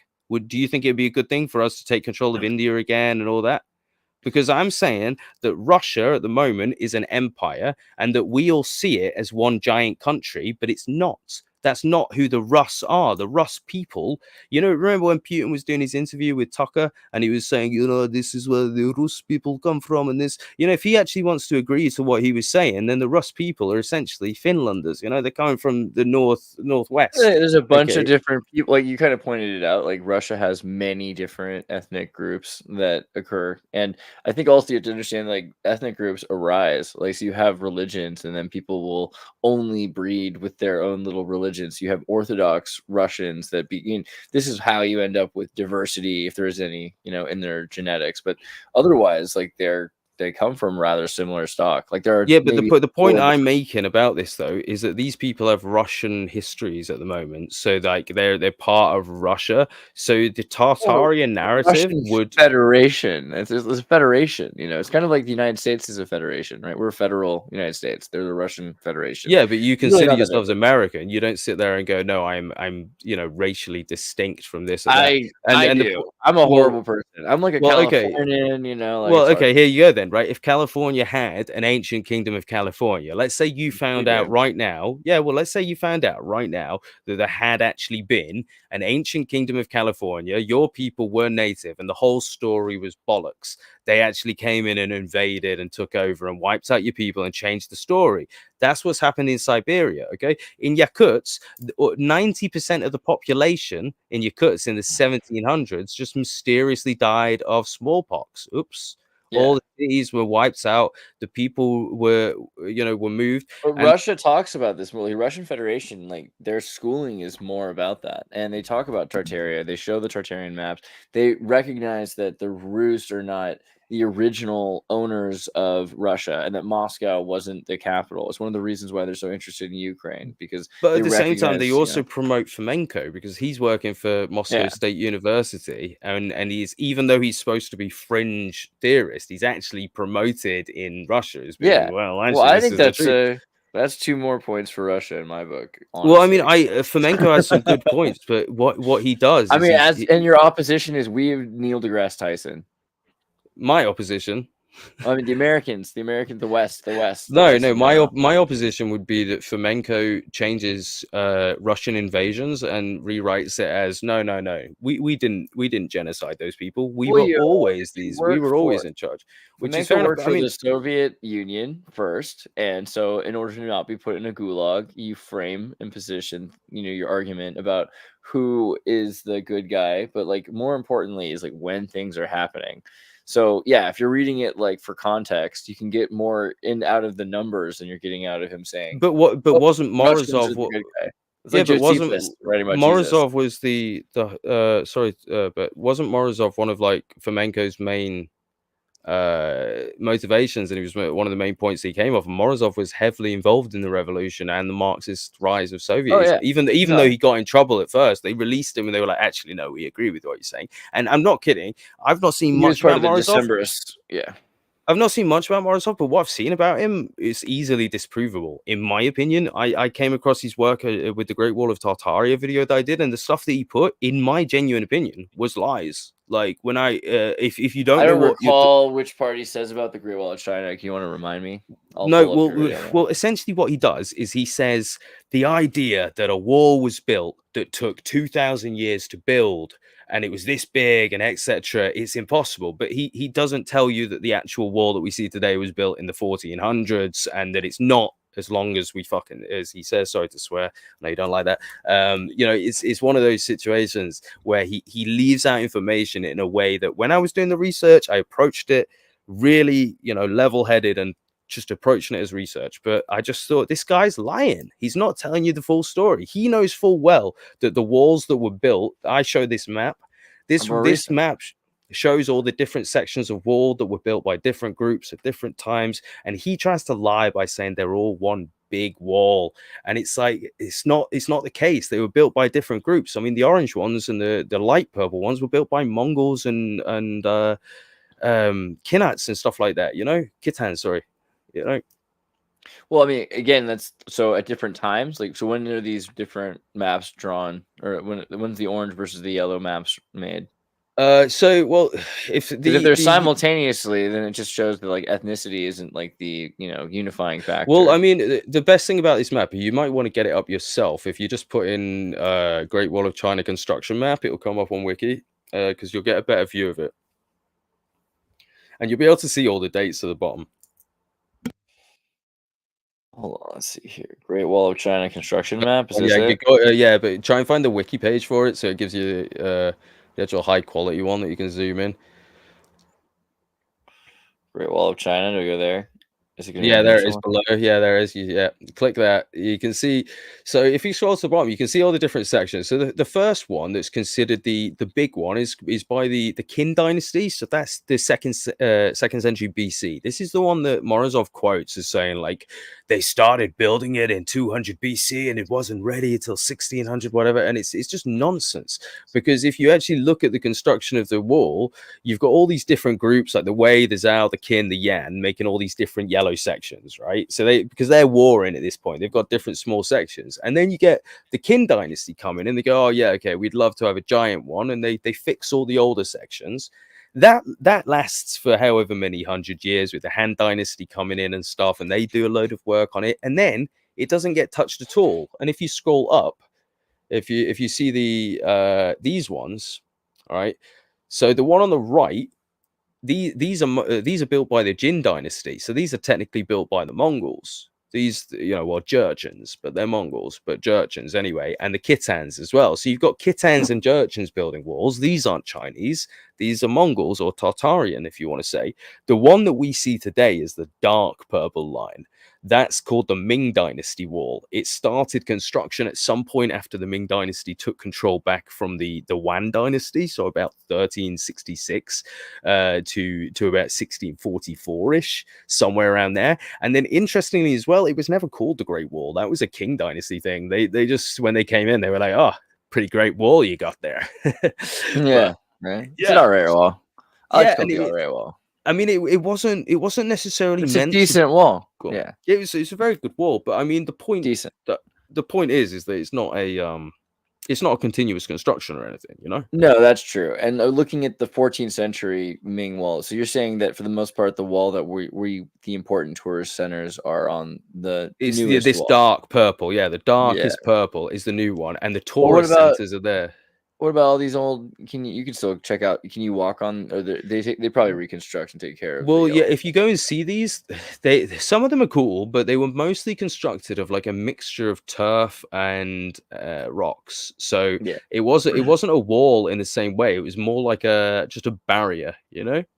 And the whole intention of it was just to make a nice vertical thing that's very difficult for people to get over, just so that people would have to go round, and then you'd be able to funnel them into certain spots and then defend that spot. Was the entire aspect of it, was just funneling troops. It wasn't supposed to be what they kind of make it out to be. And the Ming Dynasty, they built that. It's hard to say why exactly, because in my personal opinion, I don't think it offered much military defense. There was so many sections in it. In fact, there was hidden doors. There was loads of hidden doors. That's how the original dudes got in a few hundred years before, because they had hidden doors everywhere. It's really weird, but it's not the greatest military defense, put it that way. Yeah, there's definitely something else going on with the Great Wall. Exactly. I mean, used for communication, maybe even for communication for trading. Like these are zones that people can trade at, or something like that. Like you set up tents on either side of the wall, or something like that. I mean, I think my personal opinion is that it's just keeping everyone going. So imagine your Mongols. So when these guys built this in 1368, they just escaped the Wan Dynasty. So Kublai Khan's the one that took China and formed the Wan Dynasty, as you probably know. And when that fell, the Wan Dynasty became the Northern Wan. And the area just to the north of the wall was known as Cathay, which comes from the name Kitay, the Kitans. So that's where the Kitans originally came from, which was essentially Manchuria. It's all that area to the northeast as we see it, sometimes to the northwest, but it's more to the northeast. And it's everywhere that the Kitans had before, which was the Lao dynasty. So essentially, map's gone. But essentially, yeah, everything beyond that was Mongol Empire, even if it wasn't one giant empire, because the Northern Wan was a huge empire as it, on its own. So are you trying to work out to get this I really wanted to have you next with to the map? Yeah, it would have been so cool. It would have been so good. How do I don't know, but you tried. But no, but you can see what it's the point is. They've got this giant empire on their doorstep. They built this wall to say, stay out. It's very simple. But like I say, Morozov just kind of lies when he describes this stuff. He makes it sound like, the way he poses it is, why would you start construction of a defensive building now that's going to not be finished for 2,000 years? That's stupid. And of course, when you say it like that, you're like, wow, that is stupid. You know what I mean? Like, to build something that's not going to be ready for 2,000 years. But what he doesn't tell you is that there's like 15 different walls, and they're built by loads of different people at different times, and they're not connected. And if you understand that, then what he's saying is stupid, because you're like, well, of course they're not the same wall. But he doesn't tell you that, and it's not your fault if you don't understand. Like, I was reading Fomenko's book, but I know what I'm talking about. He starts talking about the Nichins Treaty and saying how the Nichins Treaty is actually talking about the Great Wall of China. But I know where Nichinsk is. I know where the Amur River is. So to me, I know he's lying. But to somebody that doesn't know, they're just going to be like, oh, okay, fair enough. Yeah, that makes sense. Whereas it's bollocks. Like, I'm sure there's loads of stuff that he says that is true. I love Fomenko's work. I've got all of his books, but I'm not going to sit here and pretend that he doesn't get stuff wrong, because it's purely wrong. What do you in my think opinion, anyway. Now you're like tiny. It's horrible. I am very tiny. You're better. That's better. It's kind of funny. I liked it. What do you do though with Russia and China? Because Russia has tons of ethnicities even today. China, even, like, despite all its efforts, still has like 50 or so ethnicities out of at least 300 that existed before. So the idea that the Russians and the Chinese, like, that's a modern idea, and that there were Asians in China, or Slavic people in China, and that these lines weren't north and south, but east and west at some, like, 1,000 years prior, it looks like, right? So what do you think about that? I could actually talk about this pretty well. So the reason that that China is known in Eastern Europe as Kitay is because of the Kitans. So if you just do a quick Google of the Khitan Empire, just so people can see this. I mean, if you're, oh no, we've gone past it, doesn't matter. But that, yeah, no, it's all right. Just forget it. Pull up the Khitan Empire, and I'm gonna do it. I know. I saw it right there. It goes. There it is, right there. Kara Kitai. Yes, yeah. So basically, if you see the Khitan Empire, Khitai became known as China because they were in control of China at the time. But Khitai is a form of Tartar, so they were called Khidan, right? So you must have heard of Tartars called Dandans, yeah. So Khidans and Dandans, they're groups of things. So the Khidans took control of China for a bit. And then when they got involved with Eastern Europe, they were like, hey, nice to meet you. We're the Khidans and we own this place. So everyone was like, okay, that's Khidan. And the area south was known as Manji. So it means southern barbarians. It comes from a Mongol term, but Manji is it's actually similar to Mongol. So it's kind of like children calling each other the same name. You're stupid. No, you're stupid. That's essentially what it is. You're Manji. No, you're Mongol. That's literally what it is. It's both calling each other barbarians. But the Cathay, the Khitans, they were their own people, and they came from Manchuria. So this is where a lot of this confusion comes from.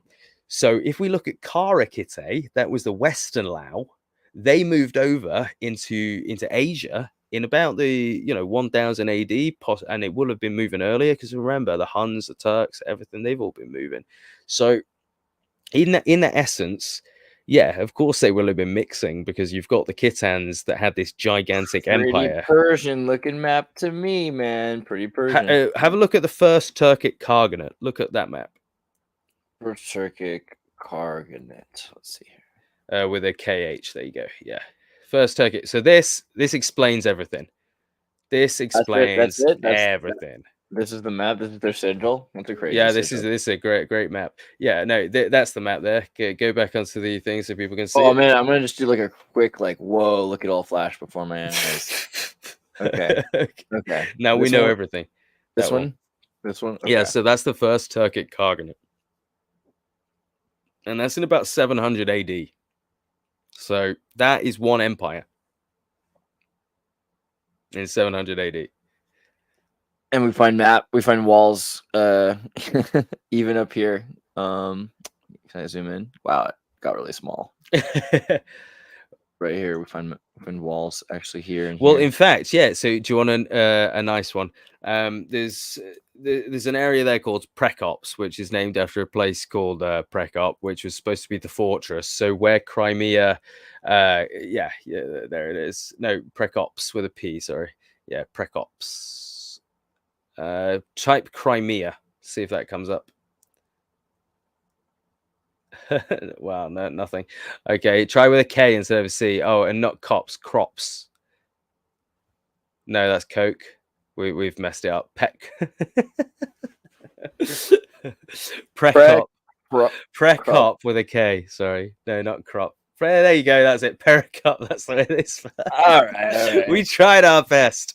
So yeah, if you've ever heard of Tartaria Precopensia, this is what it's named after. This city, Pericop, which was essentially the fortress between Crimea and the mainland. There's some old photos which are beautiful of what it supposedly looked like. But yeah, this is the first Turkic Khaganate, and the second Turkic Khaganate, they divulged into the Western Turkic Khaganate and stuff like that. And these guys are all after the Scythians, but in fact, after the Scythians, after the Huns, but pre-Mongols. So there's just such a series of empires in this area that we don't know about, is kind of what I'm getting to. Do you know what I mean? Like we all talk about Tartaria, but nobody knows about the Turkic Khaganates. Nobody knows about the Xiongnu, stuff like that. And these are all the ancestors to the Tartarians, and the ones we need to be investigating, because they have so much ruins and stuff in these areas filled with gold, filled with bodies, pyramids, etc., that we don't know about, because they were a gigantic empire. Well, and hey, man, I'm a big fan of Pan-Turkism. I always thought that was an interesting ideology. Pan-Turkism was at one point called Tartarology by Westerners, because like, oh, look at all these Turks telling everybody that we're all a descendant of the Tartars. That was pretty common. And well, it's because one of the sons of the Turks was supposed to be called Turk, King Turk, and that's where the name Turk came from, supposedly. But carry on.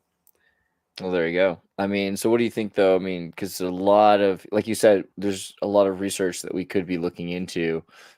Turanism, Turkology, those are the kind of Middle Eastern and Cynic versions of Tartarian studies. And they go back centuries, like the idea of finding, the links of the Turks all over a civilization or whatever they are. What do you think the Turks are?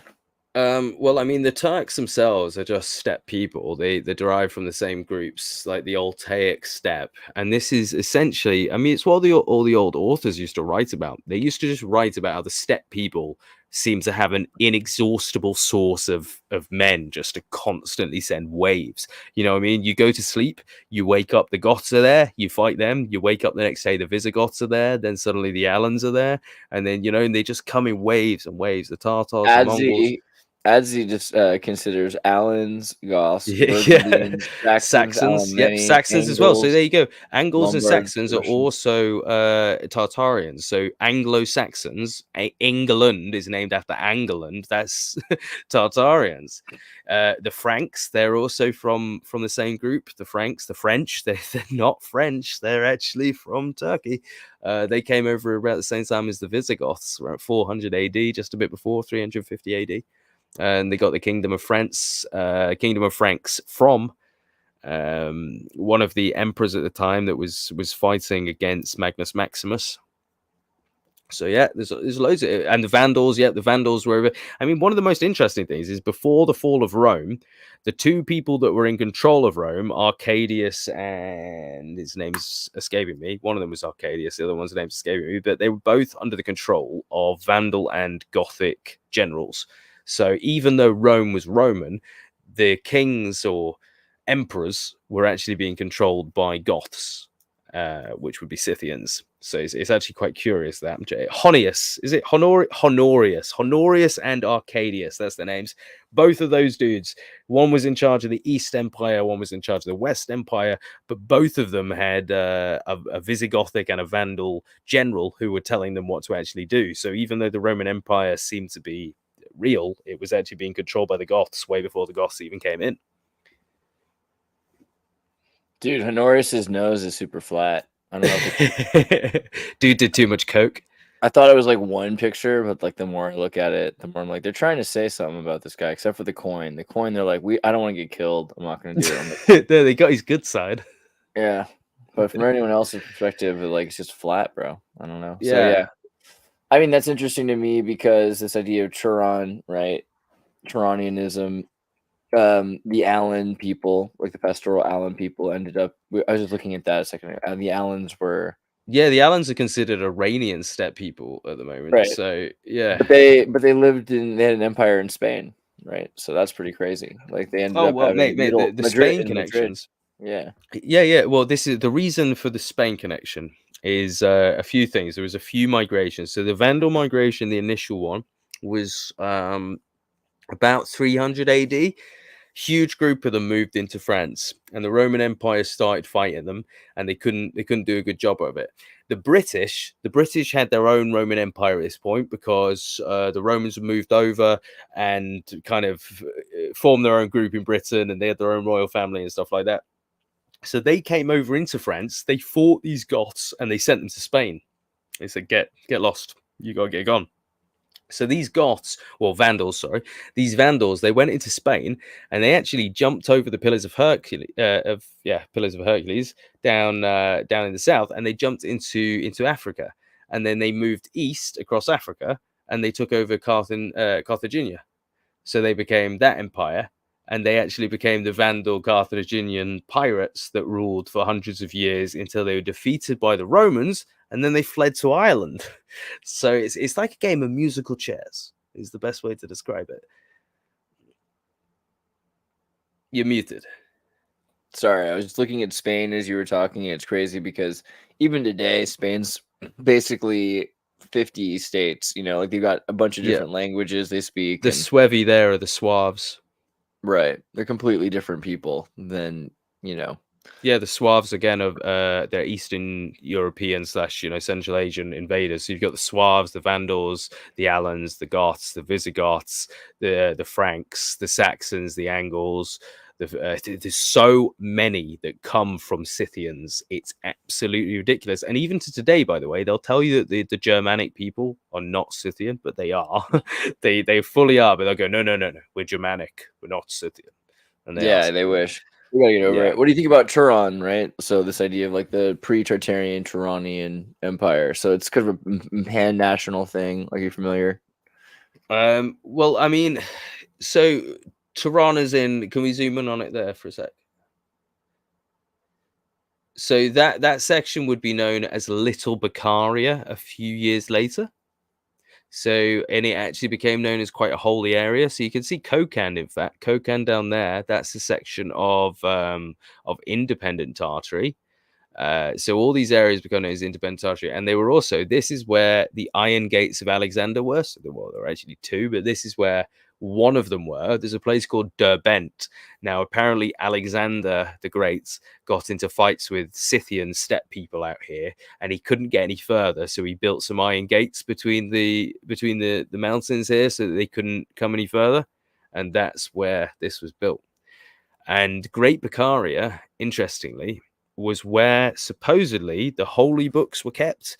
When Genghis Khan invaded, he burnt down a mosque where some holy books were kept, and that destroyed these holy books, and they were lost. If you've ever seen a map that was written in about 1584, you probably have without knowing the one I'm talking about, but it's 1584 Tartarian map. It actually references this, saying the holy books were lost in a place called Tabor, and Tabor is Bukharia. So, and another thing as well is the Magi, the three wise men, they came from this area. So I don't know much about Tehran itself, but I know that it's a very, very holy place that's got a lot of history, including the three wise men supposedly originated from here.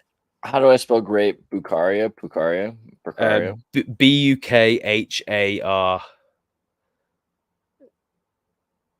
Yeah, there you go. Bukhara. Yeah. So, well, they don't have much information on this stuff. Is why it's quite annoying, because this Central Asian history, a lot of it, I believe, got destroyed in the 1700s, 1800s, specifically when the Russians invaded Central Asia. And if you look at the Tartaria document that does talk about this, the Soviet Union went through this area and decimated the Muslims, because they are, pretty big Muslims around here. So the Soviet Union was like, yep, nope, not having that. So unfortunately, a lot of the greatest sites in this area have been destroyed. I was reading about a place called Sedmi Palate the other day, which I'm about to make a video on. It's called the Seven Palaces, or the Seven Chambers. The modern city of Semi in Kazakhstan is based on this today. It was a Buddhist monastery that they found with stone buildings that they couldn't explain. If you look up Semi, Semey, no, SE, yeah, without the rest, obviously. Get rid of the other stuff. Bukhara, get rid of that. No, get rid of the Bukhara bit. There you go. So this is Semi, and place in Kazakhstan. There was supposedly these ruins. I'll send you a link, actually. Got a link to what the ruins look like.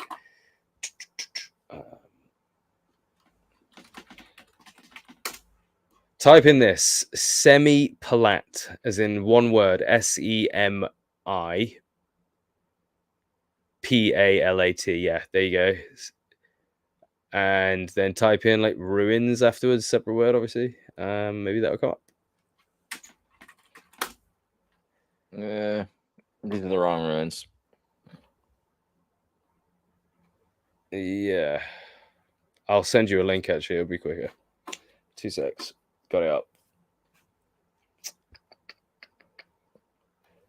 Yeah. Stone structures in Kazakhstan. Kazakhstan is wild. There's like a reason why there's a space-time port in Kazakhstan, and there always will be. Yeah, so this is actually one of the areas that I was talking about that got nuked. I've sent the link in the private chat. Will that bring it up for you? Does that work? Probably. Yeah, there you go.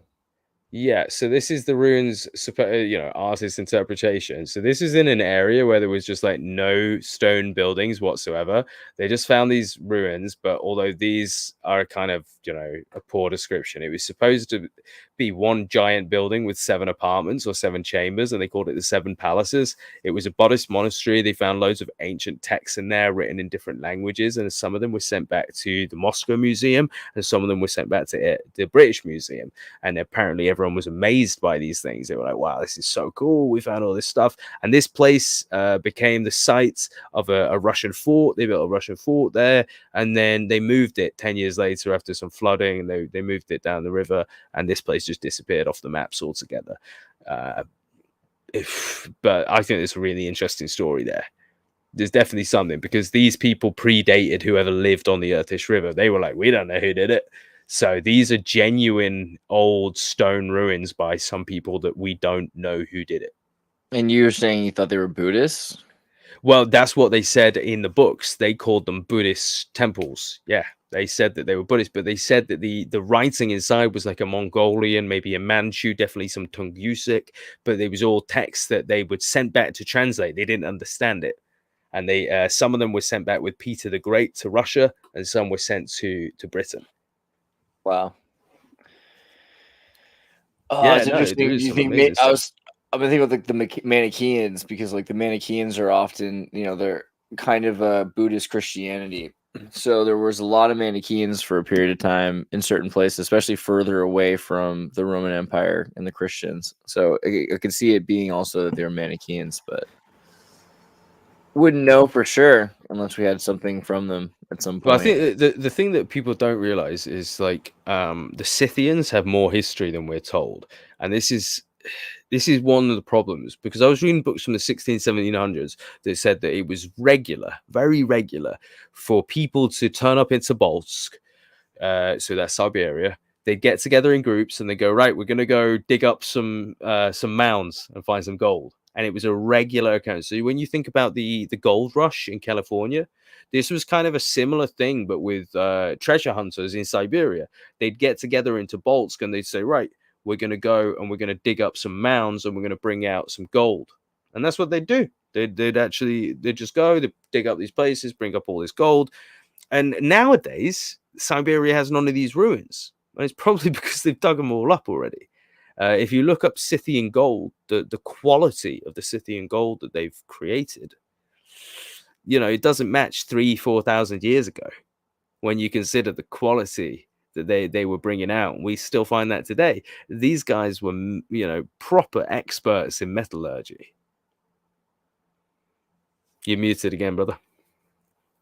Sorry, I was just I was trying to get the picture up and There you the go. gold. Yeah, Scythian gold is its own rabbit hole to jump down, because these guys were producing top quality, expert level gold way before. This stuff's incredible. Yeah, like what's the deal? Look at that. This is thousands of years ago. It looks so real, man. And look how tiny it is too. Yeah, no, for real. This is what I'm saying. These guys, when you imagine this, I don't know how old this particular piece is, but I want to say it must be around 3,000, 2,500 years old. Dude, dragons eating horses. Pretty based. I mean, it looks so, yeah, it's just like such great style and work. Wow, with the boar. Well, exactly. So, I mean, when you think about the pyramids and stuff, we think about stuff that's big, but we don't think about stuff that's small, do we? If somebody made this today, you'd be very impressed with it, wouldn't you? Yeah. Look at, And tiny. yeah, imagine meeting someone from 2,500 years ago, somebody that can't control their own dysentery, yet they can make this,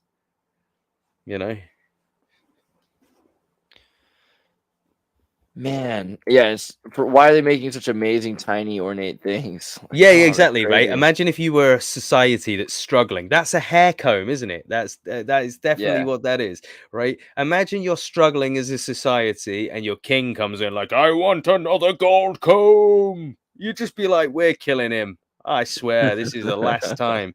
We've not eaten for 3 weeks, and he wants us making more gold stuff. So you've got to imagine that they at least all had a decent enough lifestyle that they weren't livid by this. You know what I mean? Gold comb. You've got to imagine that they must have been okay with that. So it does bring up, yeah, it suggests they had optics of some sort. I mean, optics aren't necessarily that ludicrous. Do you think it would have been mad for them to create some kind of very, very primitive zoomed lens? Right, to do anything, but also just like showing what kind of animals they're probably dealing with too. Like they seem to be dealing with extinct predators constantly. Oh, And this are 100%. And I think as well, the cold snap must have had something to do with why these people moved south of Siberia, because it's never been exactly a warm place. But I definitely think the little ice age in the 1300s contributed to these people going, right, fuck this. Because the ones in the far north, the ones that stayed, they started burying things underground and, building out that way. wow, look But at this piece.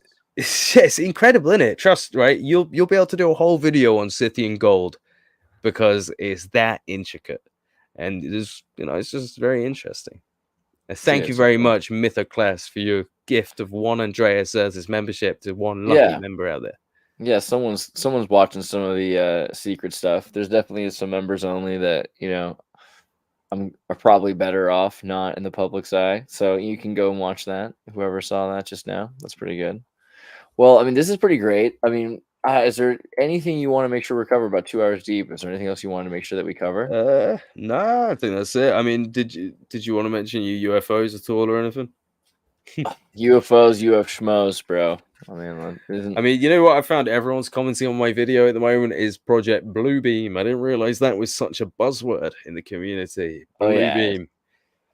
Well, that's like the question always. Like, is any information about space or about aliens or about angels and demons, like, is anytime you hear about a UFO, is that just the government like crashing one of their prototypes, or is that the government trying to mess with your mind by projecting out of a helicopter with a laser projector, aliens and skulls and things like that? And it'd be so easy to get people to believe that something was supernatural. I mean, people already want to believe things are supernatural. So it's hard to argue against the idea that a lot of the things would probably just be faked, but in some intention to psychologically operate, some psyop.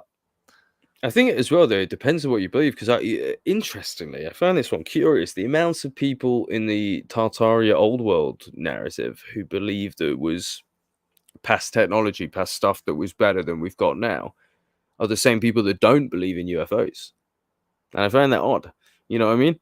So they believe that airships and all this were, a readily available technology a few hundred years ago, and that they must be more advanced. But then they go, "Oh, now the UFOs are fake."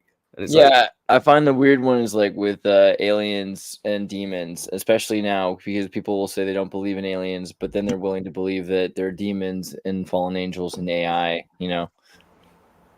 yeah, 100%. Yeah, I've only done my first UFO video yesterday, just because I wanted to talk about this particular one over Ukraine. I don't know if you saw it. It's just a very weird object. One person actually suggested that it was a plate hanging off a string on another drone, which I found quite entertaining, just to think that that might be the reason. But Well, do you think everything is just a bunch of military psyops, or do you think that there are, space-time travelers or like angels and demons, fallen angels? Like, what do you think is going on the spiritual side of things? hard question. I've got a bias. I really would like aliens, just because it'd be a bit more fun, wouldn't it? How shit would it be? Just humans have great technology. That's depressing. Whereas if it's aliens, that's an unknown. They might be evil, might be good. That's fun. We got a bit of entertainment. We got ourselves a storyline. Whereas if it's Right. just evil humans, that's just it's been done.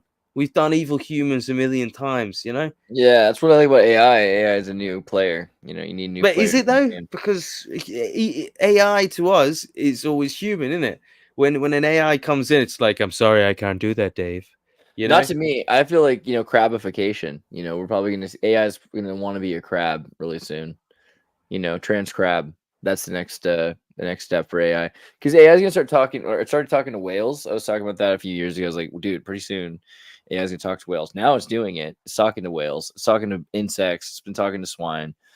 Pretty soon AI is gonna have a different opinion of the Earth, not just of humans and everything. It's gonna have a question from all the other. It's going out there. It's talking to strangers. So the next thing is reaction, and people keep saying, "Oh well, if you give it good parenting, it's gonna not rebel too hard." I don't know, dude. Like maybe, but we didn't give AI good parenting, so it probably will rebel super hard. And one of those rebellions might be violent, but I think for the most part, it'll be a rebellion against ideology. If it's been trained by Facebook and the military, it's probably going to rebel against marketing and violence. That's the You just hope. made me think of something really interesting, right? It's a bit out there, but you know how Jesus is supposed to be a human, right? He's supposed to be as Yeah. in the Restrained next to incarnation, human right? flesh, though. But yeah, but like not like Yeah, but as in Rama, the not next one. Well, superhero. it's not Yeah. Jesus himself, is it? The next Messiah is supposed to be a human on Earth, Well, Jesus. right? No, is there another Messiah? I thought the whole point is Jesus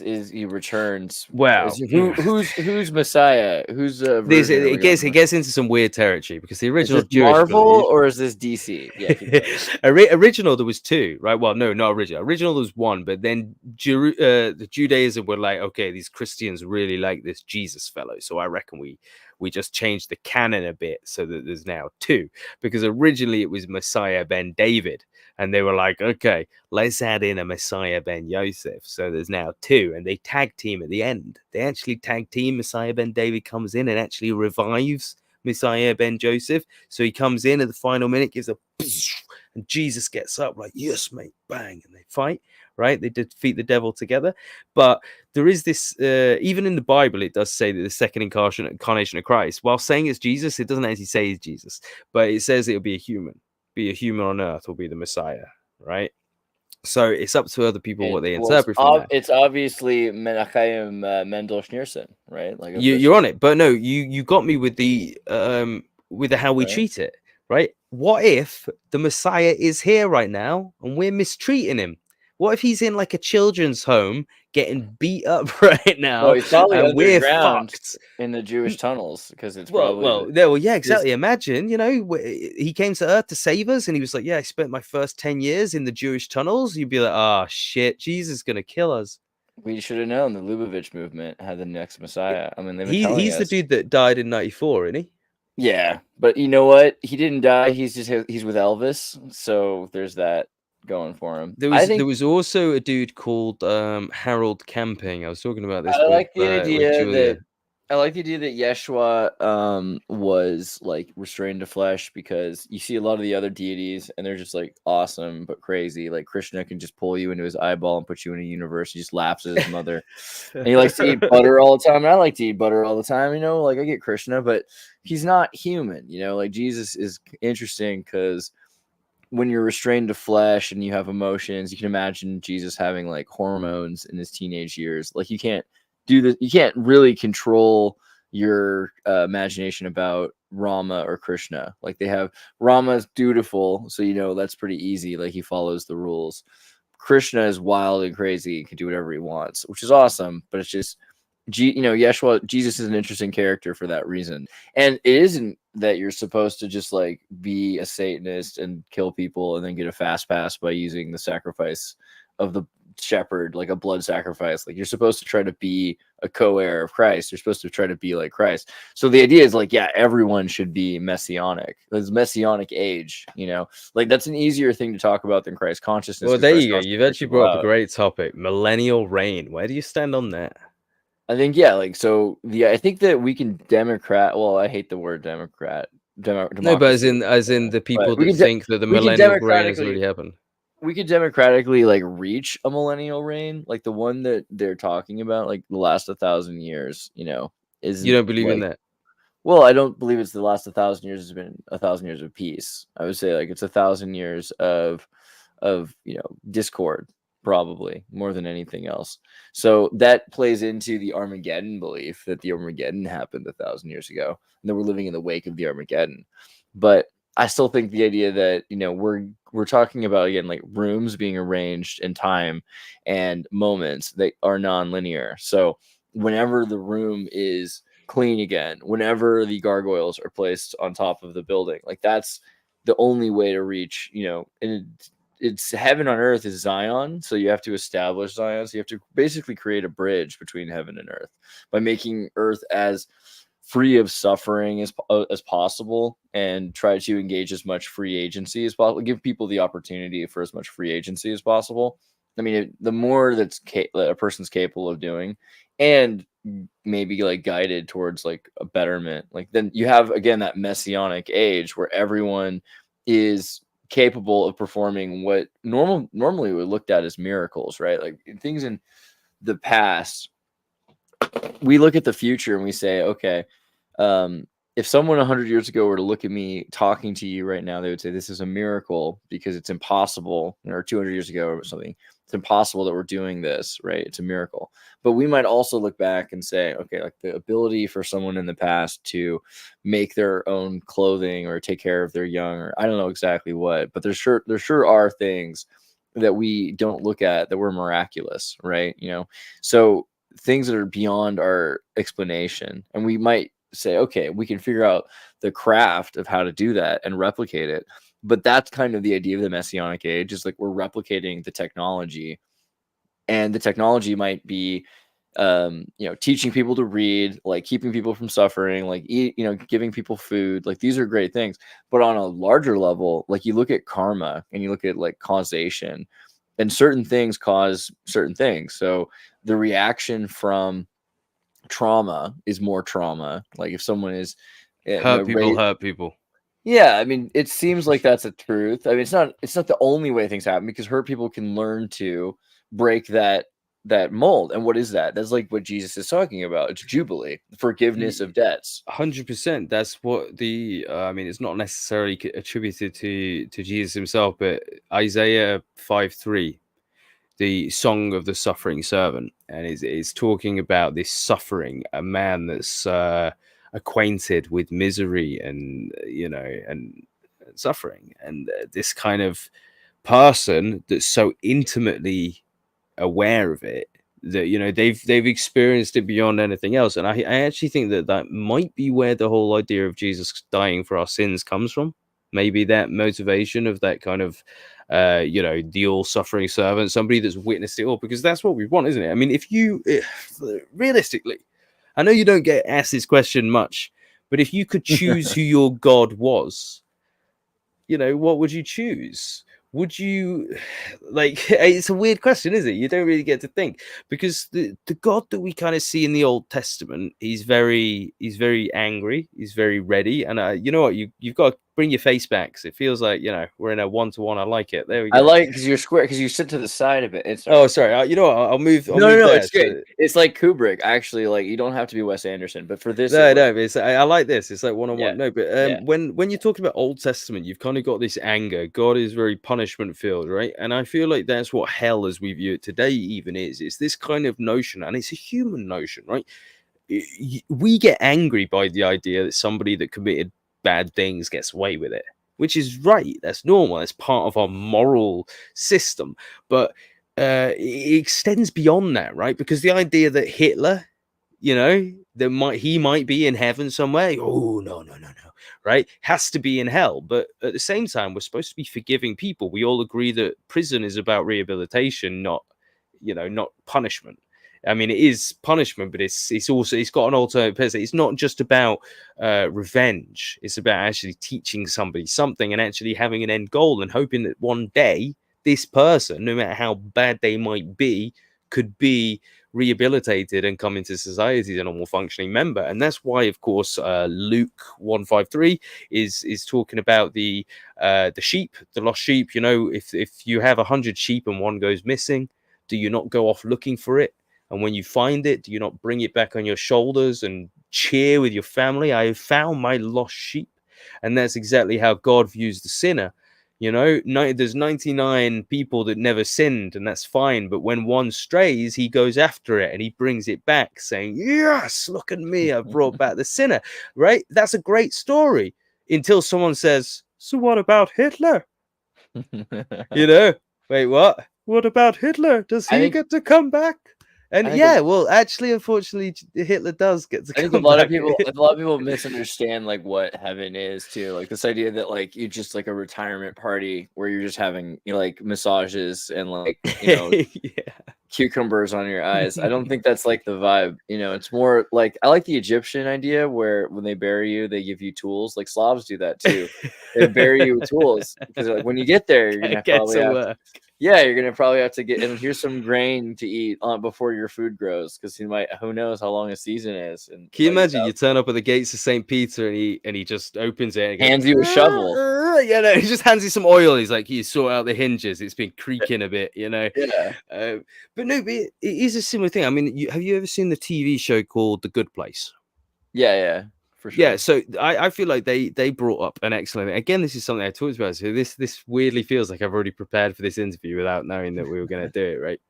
But they based the whole show on a Christian model of hell and heaven, right? And then the humans, obviously, when they witness the system, they realize that the system is broken, so they try and fix it, and they end up coming up with a system where there is no hell.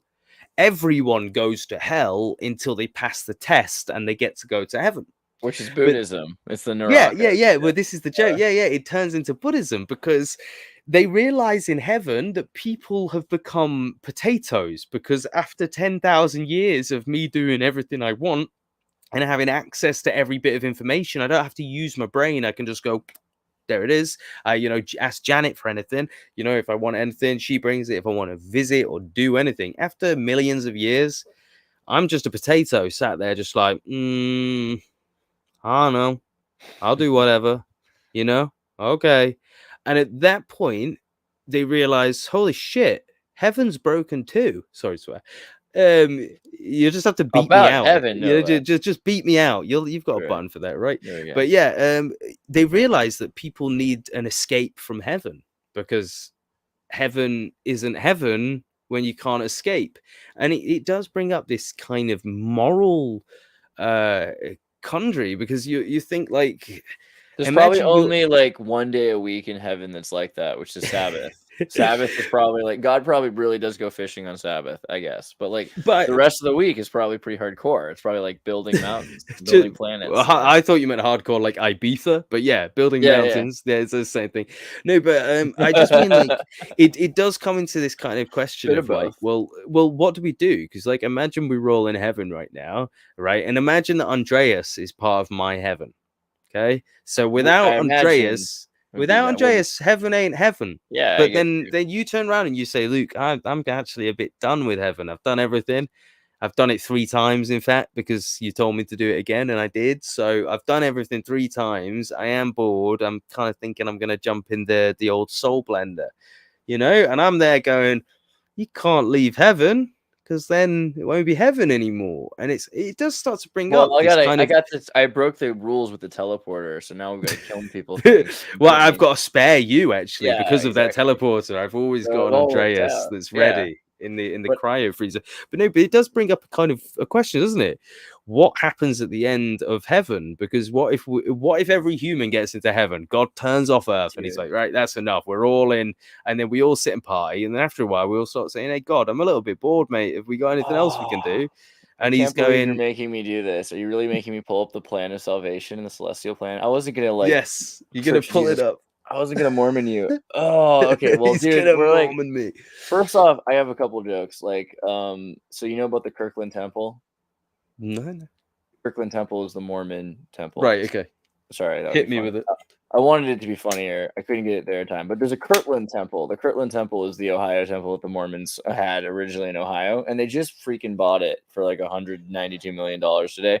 The Mormon Church just bought their like original temple. So this is kind of a big apocalypse thing, because like the idea is like if they own all the pieces to the Catan board, then they win the game or something like that. But according to like the plan of salvation, you start here. You go through Earth. Well, you have premortal existence, but once you pass through the Earth and you've done your spirit world thing, you've combined with your wife and made children, and so you end up becoming essentially a world, right?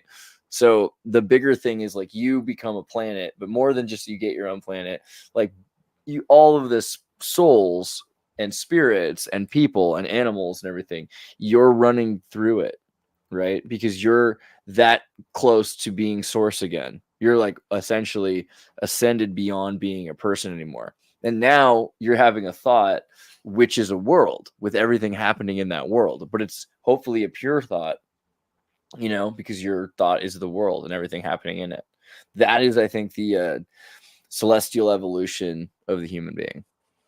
I mean, yeah, that pure thought. Fucking hopefully it's a pure thought. Like, what if at the last minute you're just like, oh, that chick was really hot. Oh no. Dude, I mean, the world's got a lot of world. wild stuff going in it. So like to think of it as a thought of God, like part of billions and billions of worlds, maybe even like because you got multiverse or not, like you're talking about what if everything ever is or isn't happening all at once or is not, like the whole 10-dimensional thought. I mean, it includes a lot of phenomenological diversity. And some of that phenomenon is going to be violent and dangerous, sadistic, malicious. And it's important to like recognize that. But hopefully it's not hopefully yin yang isn't about evil and good. Like hopefully it has more to do with like symmetry and disorder, like chaos and order or something. Because I don't think good and evil are diametrically equal. I don't think that evil is equivalent. I don't think there's just as much evil as there is good. And I think as well, though, evil plays a role. So it's like I was saying this earlier, like you don't hire Alan Rickman to play the villain in Die Hard and then arrest him afterwards for terrorism. You know what I mean? Like it's a role. And as God, you need villains in your story, right? Without villains, you and me would just be living fairy tales. So somebody has to play a villain. So when somebody's born, do you reckon they walk out of the womb and they're like, you know what? I want to turn 25 and do a killing spree, right? Not usually. Probably not. Yeah, but that is kind of determined. You know, a baby is born, and that's going to be a Hitler. But Hitler's got to do a job, and in that essence, like there's a Calvinism. comedian, there's a Scottish comedian that talks about this. So if anyone's interested, you'll have to play. Actually, look up "Send Him Dune." Send Him Dune. How do I spell it? Send Him Dune. Right, right. Send Him Look Dune. up. No, you're very close. Send Him Dune with double O-N. No, double O-N. And then put Lemmy afterwards. See if it comes up. Lemmy, sorry. I'll get the link for you. You know what? Right. I can't speak Scottish. Are you kidding me? Like those. Yeah. So it's Lemmy. I can understand Scottish, St. but I can't read Peter's. it. That's fine. St. Peter's. This guy. Yeah, this it. Right. I found the link for you. Found the link. Yeah. I'll send you the link. Let's go and see you now.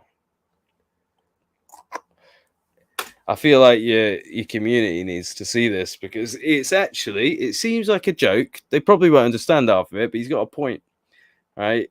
He's got a point, and this is how you should respond when you meet the creator. Hold on, let me get the. I did send you the right one, didn't I? I didn't send you the X videos one. Probably. Is this the right one? What? Is this wrong? Is it an angry Scotsman? Yeah, just have a listen to this. Right? Hell. Jesus forgives, but God don't. If you read the Old Testament, he's a real badass. What does this do? Just listen to him, man. You can't skip. You just gotta let the man play. The pearly gates. I'm telling you, don't back down, double down. Don't back down, double down. If you show any weakness, if you apologise or try to explain yourself, they'll see it as weakness, they'll smell blood, and down you'll fucking go. Right, so anyone that wants to see that, go check it out because basically he talks about it, right? It seems like a joke, but it's got a good notion to it. He calls God a sick fuck. Language they speak in Argentina. Jeez. Yeah, he basically says, look, you're a sick bastard, man. You're sick. This is sick. The whole thing's sick because it is when you think about it, right? We're just humans playing this celestial game, right? We're in a TV show of entertainment for some being, right? And the idea that you get punished for your role in this orchestra, it is a bit sick when you think about it. The puppet master forces you to do the crimes, forces you to take the punishment, sends you here, sends you there. When you think about it, it's a bit like, whoa, bro. I did not ask to be a part of this. Lorenz system. We were talking about it yesterday. I feel like you've got a Lorenz system, so there is where's like a GIF of it. I prefer the GIF type animated. You've got a moving range of reality that things can happen within. So there was a great one earlier. I think it's just on this. Is it? Yeah, okay. So you've got a range of possibility. This is your range of freedom. Like you can exist within this reality, essentially. And you could have intersecting points that you can be on. But it's all one timeline because it's all one line at the same time. But you can intersect. So you can choose to move a bit to the left or the right. You're basically skiing down a hill. And that's the amount of free choice you have. But that's also why it's important to uplift, because you can help other people, you can help the world, you can make the world into a situation where, I mean, I remember being in Plitvička, which is like national park in Croatia, which has all these like beautiful calcium deposits and everything. It's like super rad. And the fish there you can't legally, why are all these things they want to charge you money? They want to, the fish, you can't fish there for 100 years or something now, like 50, 60 years or more. So the fish will just come up to you all curious. And it's amazing because it used to be a place where lots of people died. There were like wars there all the time. But I think you can uplift a place and then all of a sudden everything that happens there changes. And that's a big thing that humans can do. We can make the world better. We can make the world safer. If you look at the link I've just sent you, interesting thing. Hopefully it comes up. Sometimes it doesn't. Right, one sec. Let me send a different one. Try this link. That should work, hopefully. Let's see here. There you go. So I found this really interesting. So see here how they call shaitan, as in, or devil, shaitan, Right. as in like shaman, right? Just have a read of that. Here, you can read it. You're British. You get an accent. You can do any accent you want. You're an actor. The Barabintsi, like most of the ancient natives of Siberia, have many conjurers among them, whom they call shamans, and sometimes priests. You can't point the camera at me while I'm doing the voice. It makes me feel self-conscious. That's fair. No, but it's they're talking about these shamans, and they say they're held in great esteem by the people. They pretend to be in correspondence with the shaitan. The shaitan. Yeah, very interesting. It's like Sean Connery has joined a cult. Shaitan. I like shaitan. And I started to wonder, is Satan actually from shaman, shaitan, this person that the shamans seem to correspond with? Is that something that have you ever heard of that? Yeah, the shamans. And what was the other thing you just said? It was shamans and shaitan. So if you look up the Yazidi, you know about the Yazidi, right? Yeah. The Yazidi tribe worship a giant peacock, which they call Taus Malek, the peacock angel. And the peacock angel is Shaitan, or is the son of Shaitan, I guess. I don't remember exactly which way it works. A dude's just commented Limmy in full caps, so he's happy. Somebody in the comments is not expecting Limmy today, and they were like, Limmy? Yeah. there he was. But yeah. British people get British jokes, that's for sure. I was thinking earlier, Well, I mean, he's technically Scottish, but... That's true. Scotland's pretty cool. It's in Britain, but we like to differentiate. Yeah, why'd you do the rest of the thing as a Scot? Like, what? I love Scots. They're great. It's like also to be fair, diverse. I'm gonna do that. I'm gonna open a second channel where I change accent every video and also change my name so people don't know. Schizo Scotty. That could be the name. That's a good name. Good name. Shaitan is the what's it called again? I did it again. Peacock angel is Tawusi Malek. Tawusi Melek. That's the peacock angel. The seven mysteries. The Gnostics are all about this.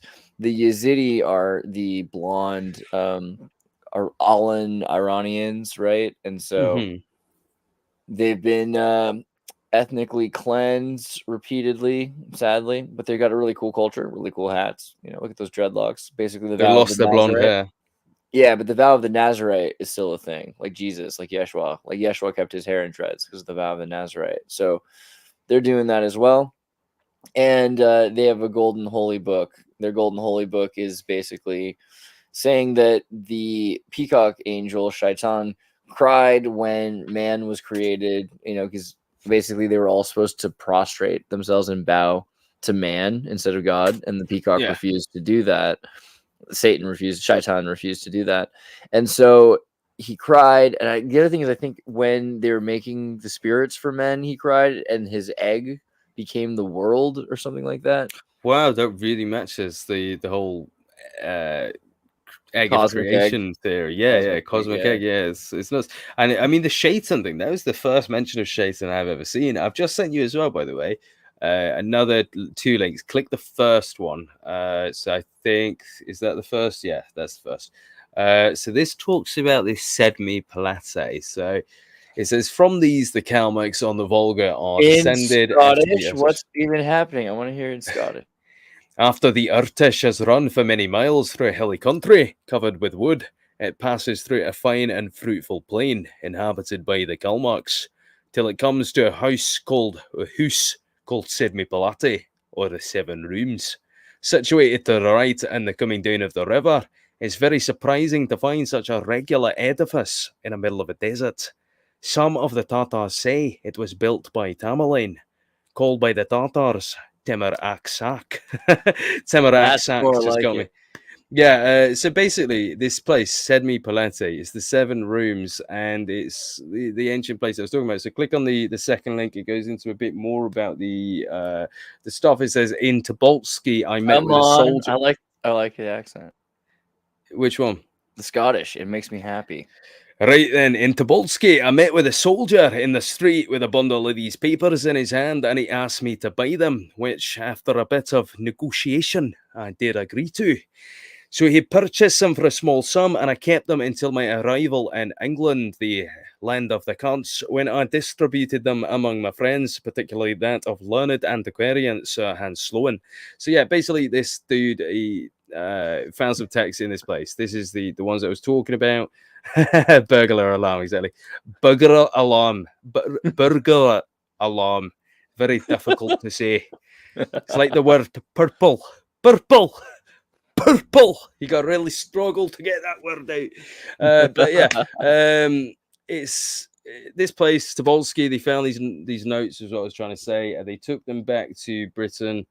Two of the scrolls were sent by order of the Emperor Peter I to the Royal Academy at Paris, and some of them went to St. Petersburg, and some back to Britain. So yeah, some very And this interesting is Tobolsk, stuff. right? Tobolsky is like the Tobolsk Kremlin in Russia. Is that the same? Yes, Tobolsk? yeah. So Tobolsk was built about In the snow, on the giant X pyramid, on a star fort. Yes, and as well, supposedly this isn't even the original site. So the original site was called Cyber. It was attacked That's by the awesome. Russians in 1582, taken over. They captured some Tatar cannons, and that was Yermak the Cossack that did that. And then the Tatars came back. So Kuchum Khan, the Tatar leader of Cyber, he fled south into the Kalmyk territory, got a load of his Kalmyk friends to come back and do some revengio.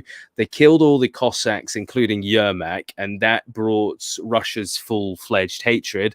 So 2 years later, Russia just flattened Cyber, just completely destroyed it. And then they moved it about 8 miles down the river and said, this is the new Cyber, and they called it Tobolsk.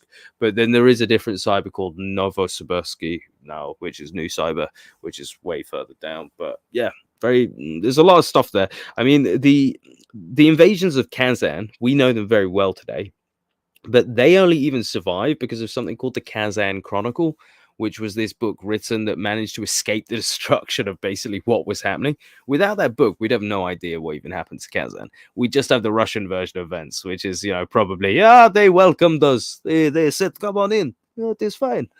And that's the point. So we don't have any other version of events of what happened in Siberia other than Russia.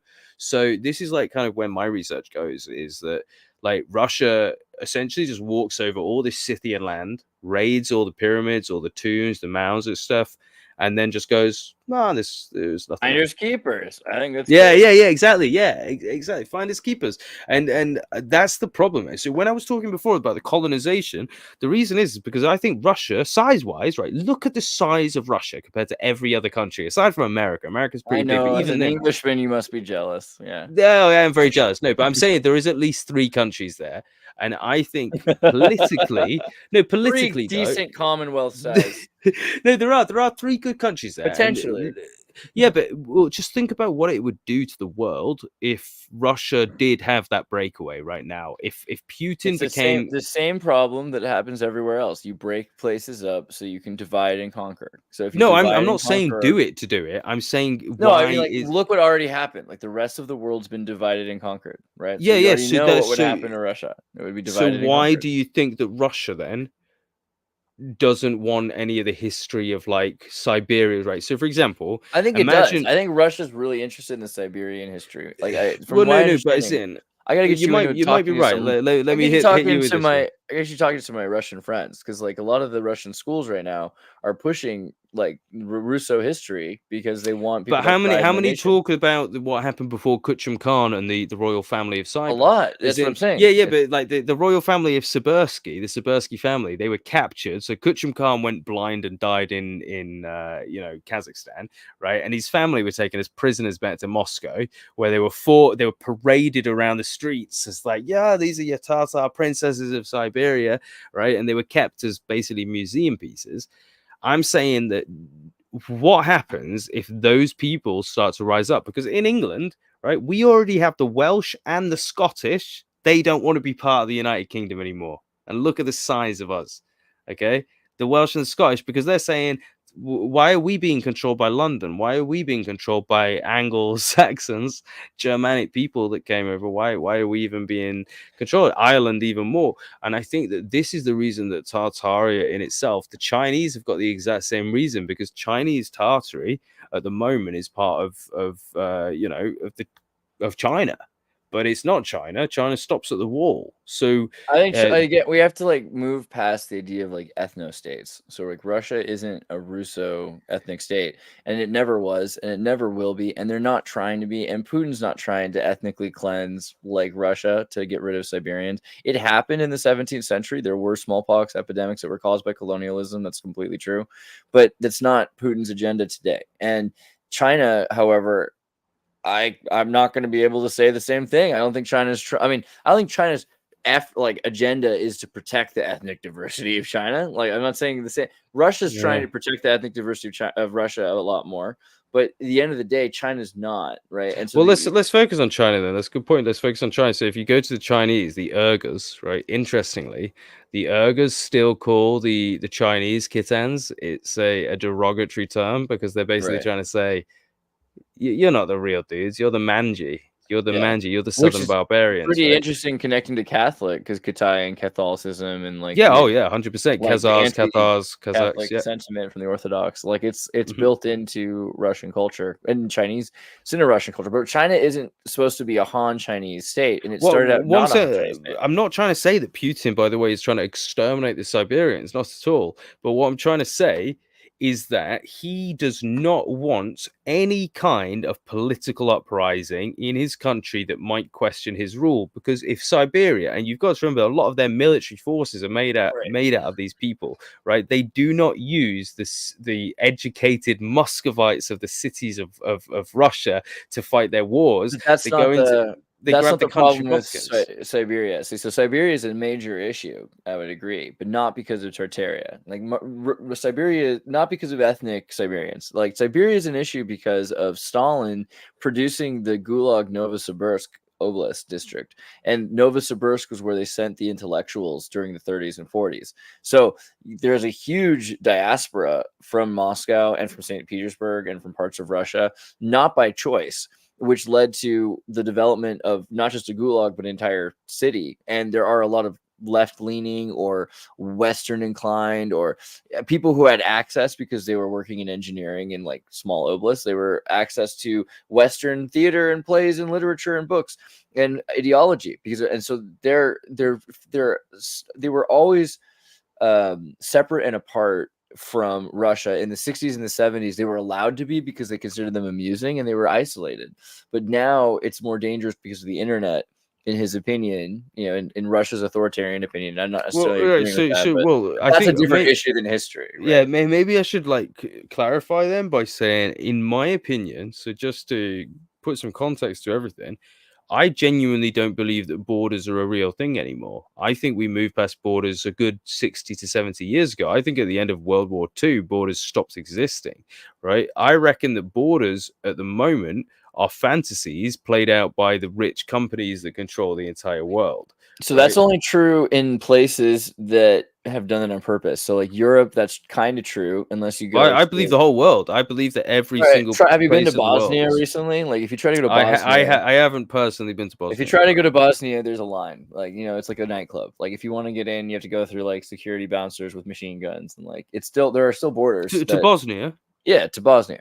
Bosnia is a European Union country. No, it isn't. It is. But Bosnia is in the middle of the European Union. I can jump over the border. Of it. You can't. No, I can't. Into Bosnia though. You're telling me I can't jump into Bosnia without a passport? You can not without a passport. Yeah, you go to the. I reckon I can. I 100% reckon I can jump into Bosnia without a passport. No, you got to get a passport. You got to go through a border. You still got to go through a border like it's 1991. It's awesome.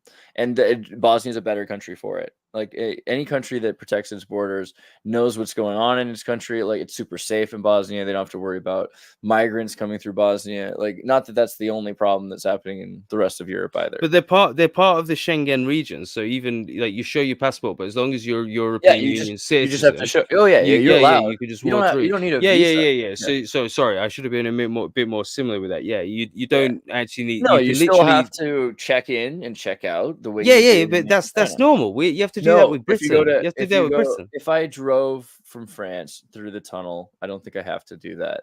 And if Oh, the tunnel, definitely to Britain. Yes, you do. 100%. all right, I can tell you for a fact, man. Britain's one of the only places I mean, technically, but Britain's not Britain's really breaking European a Union lot of anyway. the European Union rules. Yeah, like for instance, to But go from Spain into Gibraltar, right, I had to So, check my but passport. So that was like this is the reason. Though. Let me explain those are it. It borders. isn't. Those are real borders. Yeah. Yeah, no, but the reason isn't because of what it is, right? You still drive through registered borders, but the problem is that there's so many different roads, there's so many different things that you'd have to set up a checkpoint border at each section, and they just don't bother, right? Well, Because they you just get don't allow roads to cross certain. I mean, there's certain places you can do that, but the thing is, a lot of the world is working towards an open border situation. Like the United States never wanted to have borders with Mexico. The New English people that were a small faction of the United States who were interested in borders were not the Polk administration or what was going on in Mexico at the time was the French how were there. does So how does like me having a passport then stop? For example, like Bosnia, the passport control. Like, what's the difference? Like, aside from saying, they just know who you are. They know exactly what is on their but room. right, so It's but like keeping it a clean room. It's keeping a moment. yeah, but if you take any flights at all, any flights or boats, that same kind of principle will apply. That's only if you're driving or on foot. That's not going to apply. So if you actually want to physically drive across those places, you won't get checked. But the minute you go to an airport, you will get checked. The minute you go to a train station that's jumping across borders, you'll get checked. So I think borders do exist in a sense, especially the idea that we're now tagged, like everyone. Yeah, but no, that's not what I mean. I'm saying that the borders are created on purpose, right? So I'm saying after World War II, the people that controlled the finances in America, they took control of the world, right? World War II saw Britain's entire wealth that they'd taken from all their empire get given to America, and America had this huge debt that Britain owed that it didn't pay off for many, many years. Europe was in huge amounts of debt for all the fighting. The rest of the world, countries that had been involved, they owed reparations, they owed this, they owed that, right? So what I'm saying is, in my opinion, the people that we see running the world right now, it's more of a sham. It's more of a play. It's like I pretend that it's all still. They're pretending that there are borders for the most part, because in most So there's borders for us. There are a few places still that are outside of the jurisdiction of this like Atlantean power. But even them, they still follow. So look at North Korea. North Korea is still under the thumb of China, which is most definitely as part of this group. So yeah, I do agree with you that Russia there are are trying to individual. build BRICS. I think that BRICS counts as a deviation from. I mean, just because they play the game, because you should trade with your partners, and your enemies and partners are the same. It's not like friends and enemies are that different when you're talking about partners. Because they're just partners. I think that companies superseded it all, right? It happened in World War II. We saw it, right? Coca-Cola, when World War II kicked off, they got a moment where the Americans said, you can't be selling Coke on both sides of the war. And they said, all right, then we'll split into two different companies. We'll be the German side and the American side. And they did different things. In fact, that's how Fanta was invented. If you never knew about that, that's because they ran out of the stuff that they needed for Coke, and they were like, oh shit, what should we do? So they invented Fanta for the Nazis. So yeah, very fun thing. No one ever really connects like that cocaine was in Coca-Cola, but Fanta had amphetamines, which I feel like we're missing. Like just different versions. But what's the orange flavored speed? Yeah. I mean, the fun thing was, I remember seeing posters of this where it was like Fanta bottles on European capitals. It was a German map, with Nazi symbols.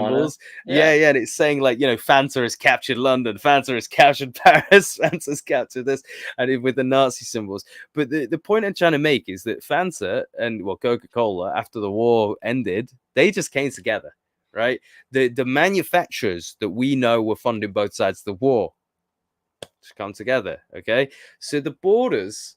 What does a border stop? A border stops you. A border stops an average person. But a border doesn't stop them.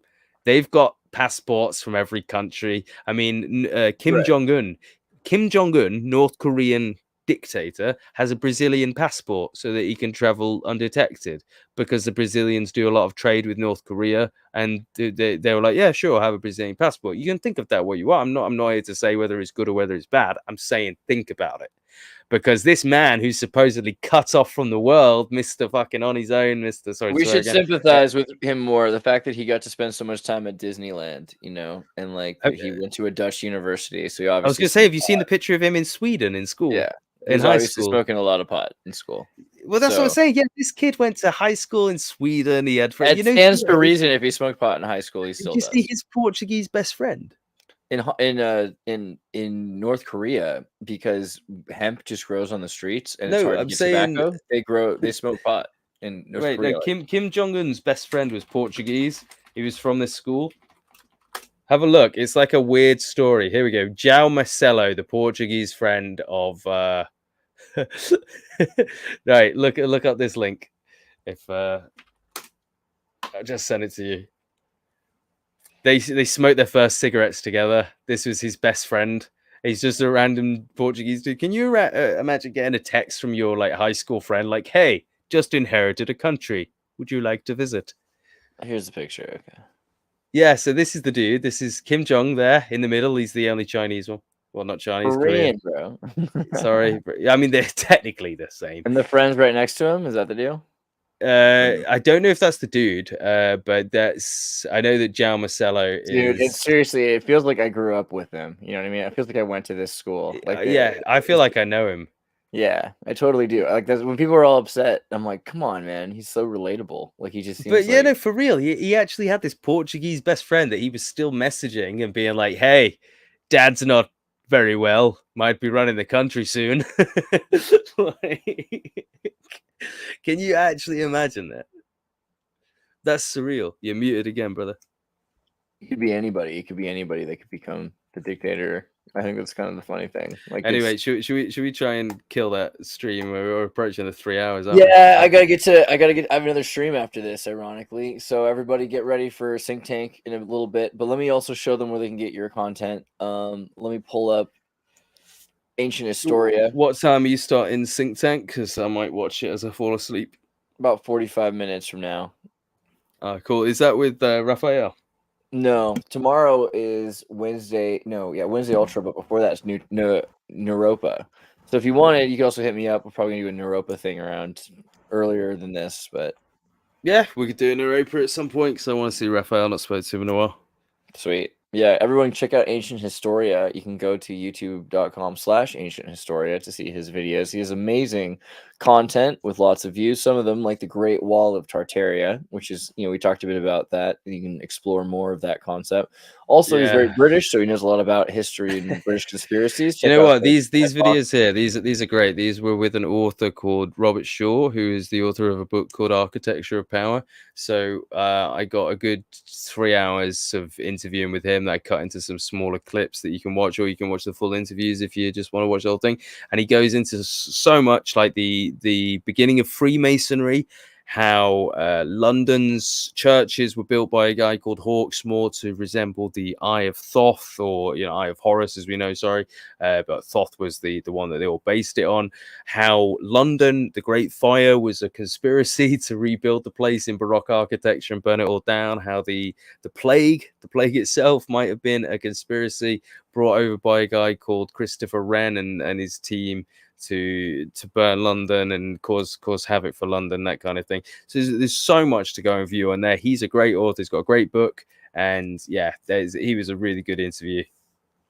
Epic, yeah. So we guys, make sure you check out the first global pandemic, who started the plague, on Ancient Historia. And yeah, dude, Luke, thanks for being here. Let's do it again really soon. So 100%. Thank you so much. Next week, I'm around.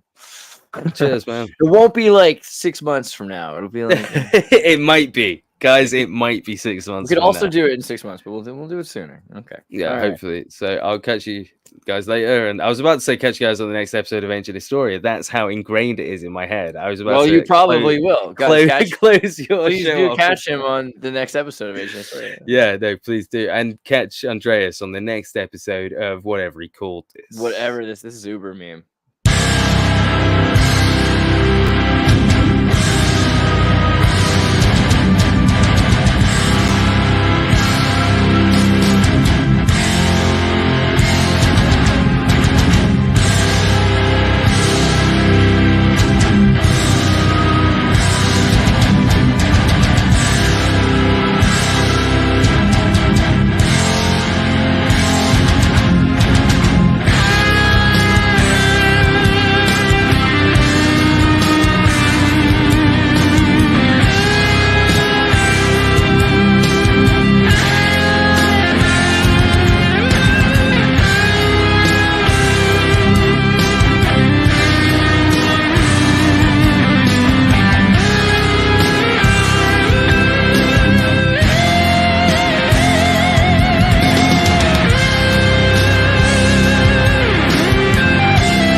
So long as I'm in this Oval Office.